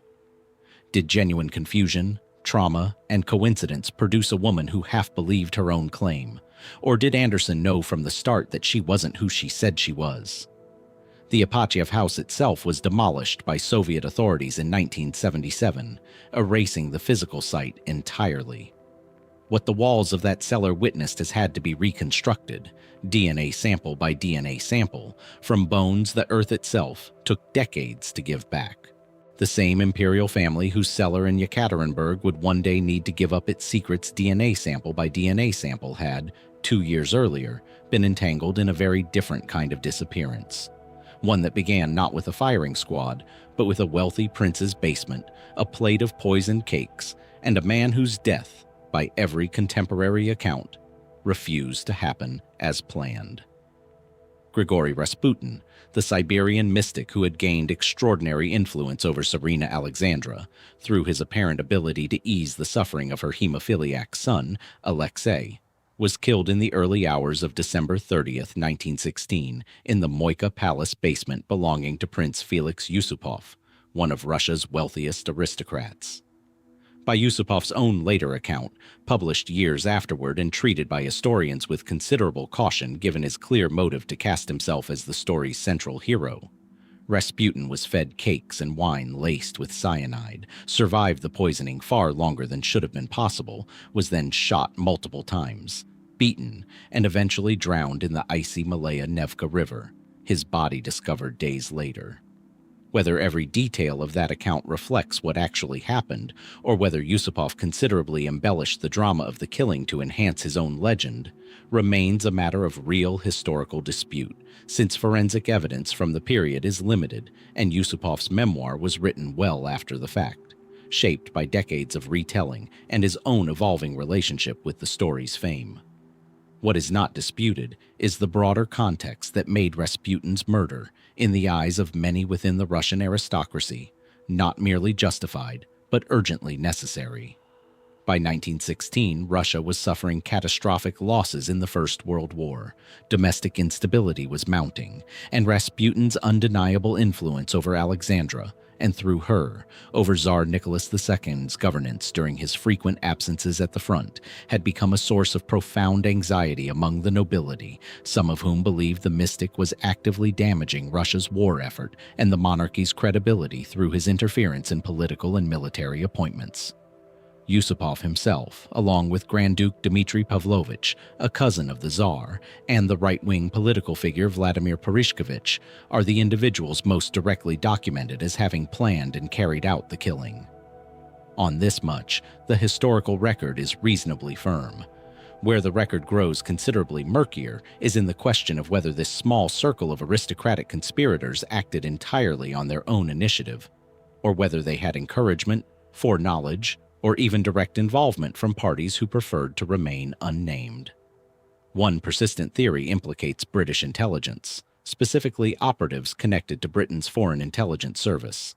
Then deeply concerned that Rasputin's supposed influence over Russian policy might push the country toward a separate peace with Germany, weakening the Allied war effort at a critical juncture.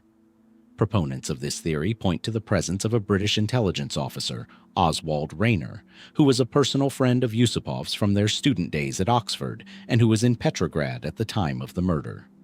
Some researchers examining the ballistic evidence available, limited and disputed as it is, have suggested that one of the fatal gunshot wounds appears more consistent with a British-issue revolver than with weapons known to have been carried by the Russian conspirators, raising the possibility that Rayner, or another British operative, delivered a final decisive shot after the Russian conspirators' own efforts had already failed to finish the job.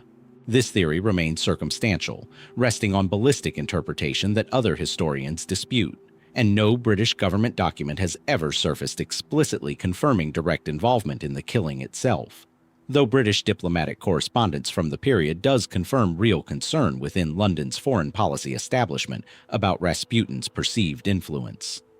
A different strand of speculation looks toward the Russian royal family's own internal rivalries, suggesting that elements closer to the throne than the named conspirators may have quietly sanctioned or encouraged the killing, viewing Rasputin's removal as necessary to protect the monarchy's public image and Nicholas II's authority, even if no member of the immediate imperial family could be seen to have direct involvement in killing a figure so closely tied to Alexandra's household.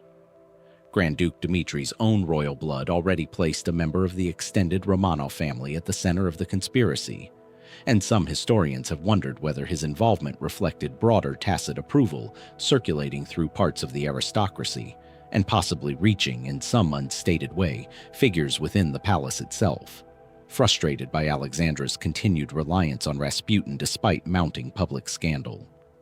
What complicates any confident conclusion is the same challenge that runs through so many of history's palace conspiracies.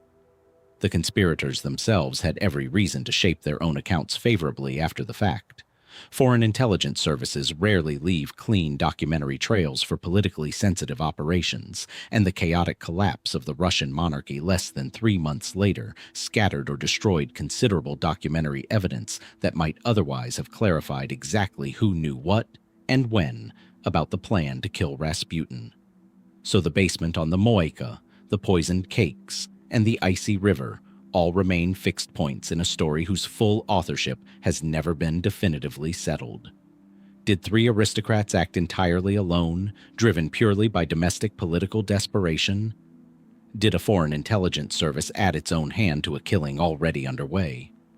Or did approval, tacit or otherwise, reach further into the palace than any surviving document confirms? Rasputin's body was recovered from beneath the ice within days. What actually happened in that basement before it went into the water has never been fully separated from the legend Yusupov himself spent the rest of his life shaping.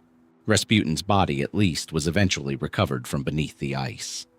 21 years later and a hemisphere away, another disappearance would leave behind no body at all, only a final, static broken radio transmission crackling out over the open Pacific, and then going silent for good.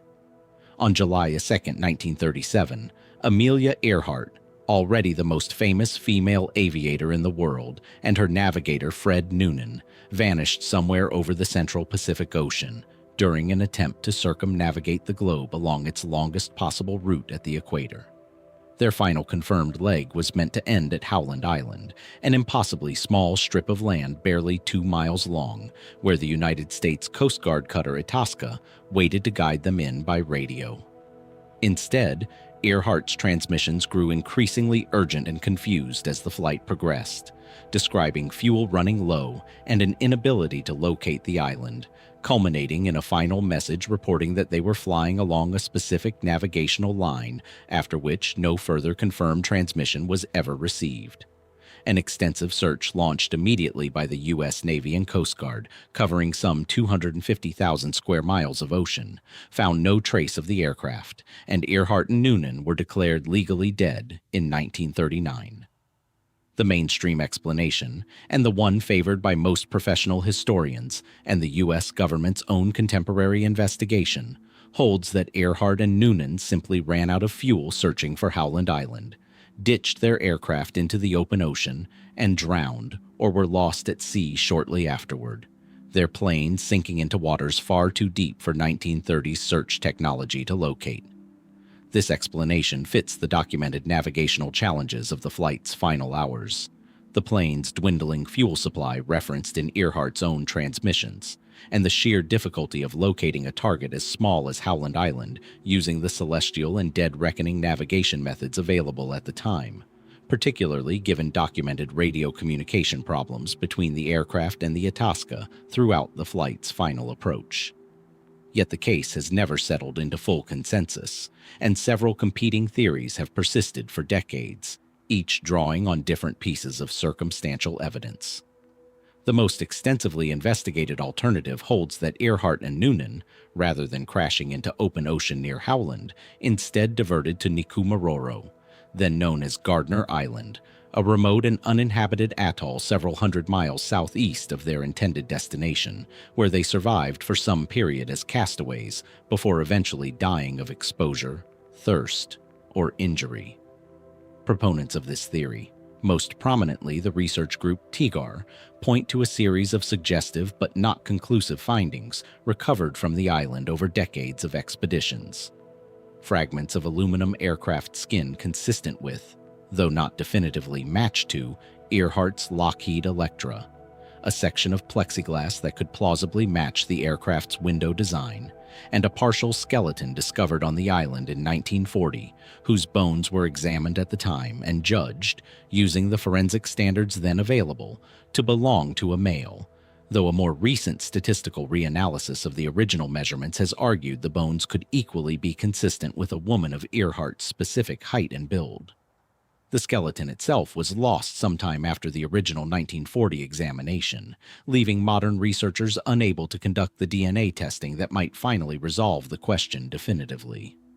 A radio dimension adds further complexity to the Nikomororo theory. In the days and weeks following the disappearance, numerous stations and private individuals across the Pacific and North America reported receiving distress signals they believed came from Earhart, some containing details that seemed consistent with a stranded survivor rather than a downed aircraft that had immediately sunk. Government investigators at the time dismissed most of these reports as hoaxes or misidentified transmissions, and modern analysis of radio propagation conditions has produced mixed conclusions about which, if any, of these reported signals could plausibly have originated from Earhart's aircraft given its location and the technical limitations of 1930s radio equipment.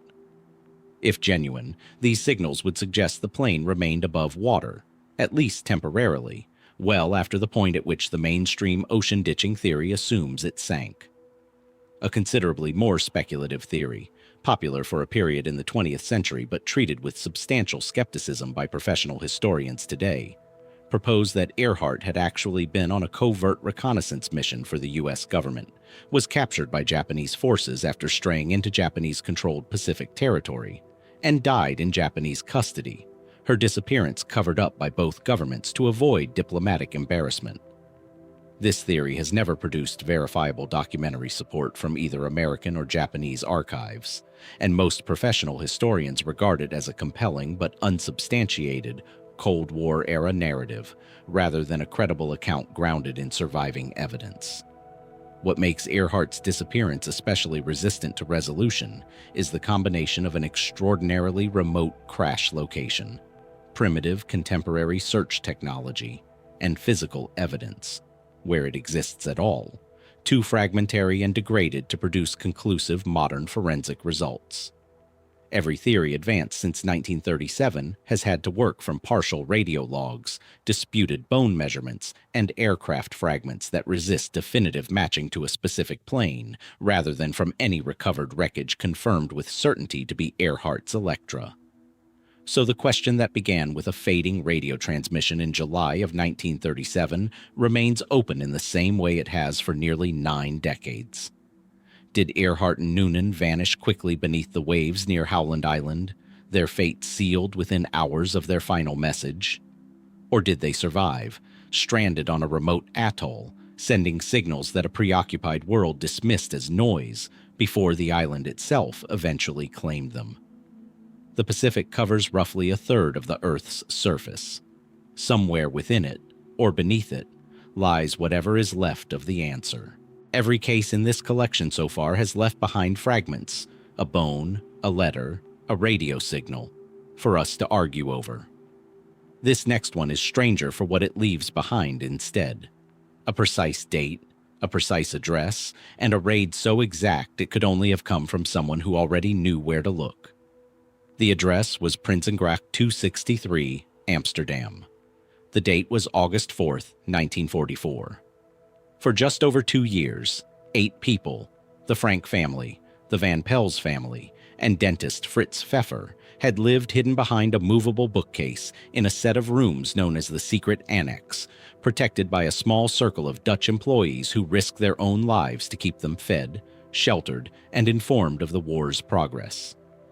That morning, a car carrying Nazi SS officer Karl Silberbauer and several Dutch collaborators arrived at the building and moved directly to the hidden entrance, bypassing the kind of broad search a random raid would require.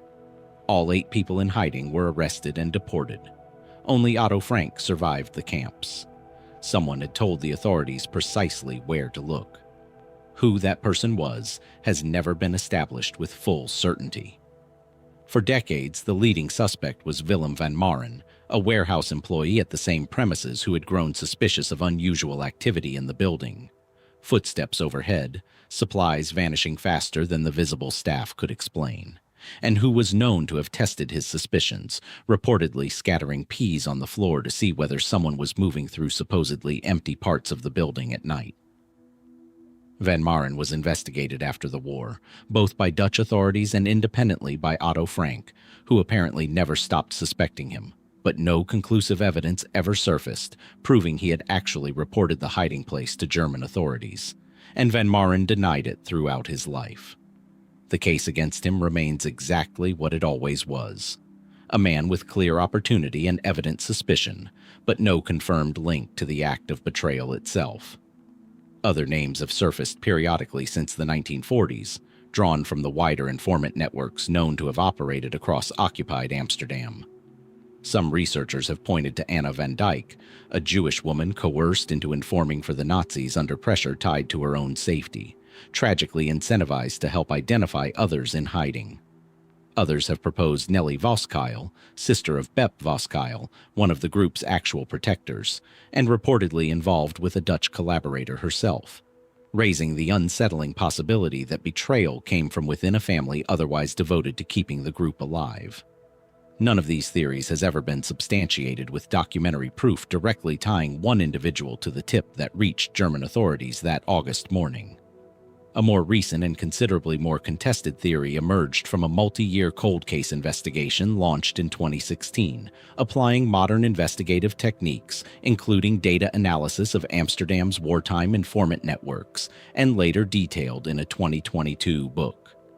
Its central proposal broke from the informant framework entirely: that the hiding place may not have been deliberately betrayed at all, but stumbled upon incidentally, after Nazi officials investigating unrelated ration card fraud and forged identity documents found information suggesting Jewish people were hidden in the building, without any single person setting out specifically to expose the Frank family. The investigation's most widely discussed and disputed conclusion named Arnold van den Berg, a Jewish notary forced to cooperate with German authorities through the Jewish Council, as someone who may have passed along addresses of hiding places, possibly including the Franks, in a desperate attempt to shield his own family from deportation. That conclusion faced immediate pushback. Other historians raised significant methodological concerns about how the investigating team interpreted the anonymous wartime note central to their case, and some questioned the fairness of naming a specific, deceased individual as a likely betrayer on evidence critics considered circumstantial and open to other readings. The Anne Frank House itself acknowledged the investigation as a serious piece of research without endorsing its central finding as proven, noting that several competing explanations remained equally plausible given what survives. What makes this case especially resistant to resolution, even measured against other wartime betrayals, is the density of coercion and collaboration that defined occupied Amsterdam by 1944. Dutch informants operated within a well-organized system that financially rewarded tips leading to arrests, meaning any number of people, some ideologically motivated, others coerced, desperate, or simply frightened, could plausibly have had both the opportunity and the motive to supply the information that led to the secret annex, whether or not they understood exactly who they were exposing. So more than 8 decades later, the question remains distributed across a list of names rather than settled into one confirmed answer. Was it a suspicious warehouse worker acting alone? A coerced informant working through a system built to reward exactly this kind of tip? Or a discovery made almost by accident during an unrelated investigation, with no single betrayer to name at all? The bookcase that concealed the annex's entrance still stands in Amsterdam, preserved for visitors who walk past it every day. What led the SS to swing it open that particular morning has never been confirmed beyond reasonable doubt.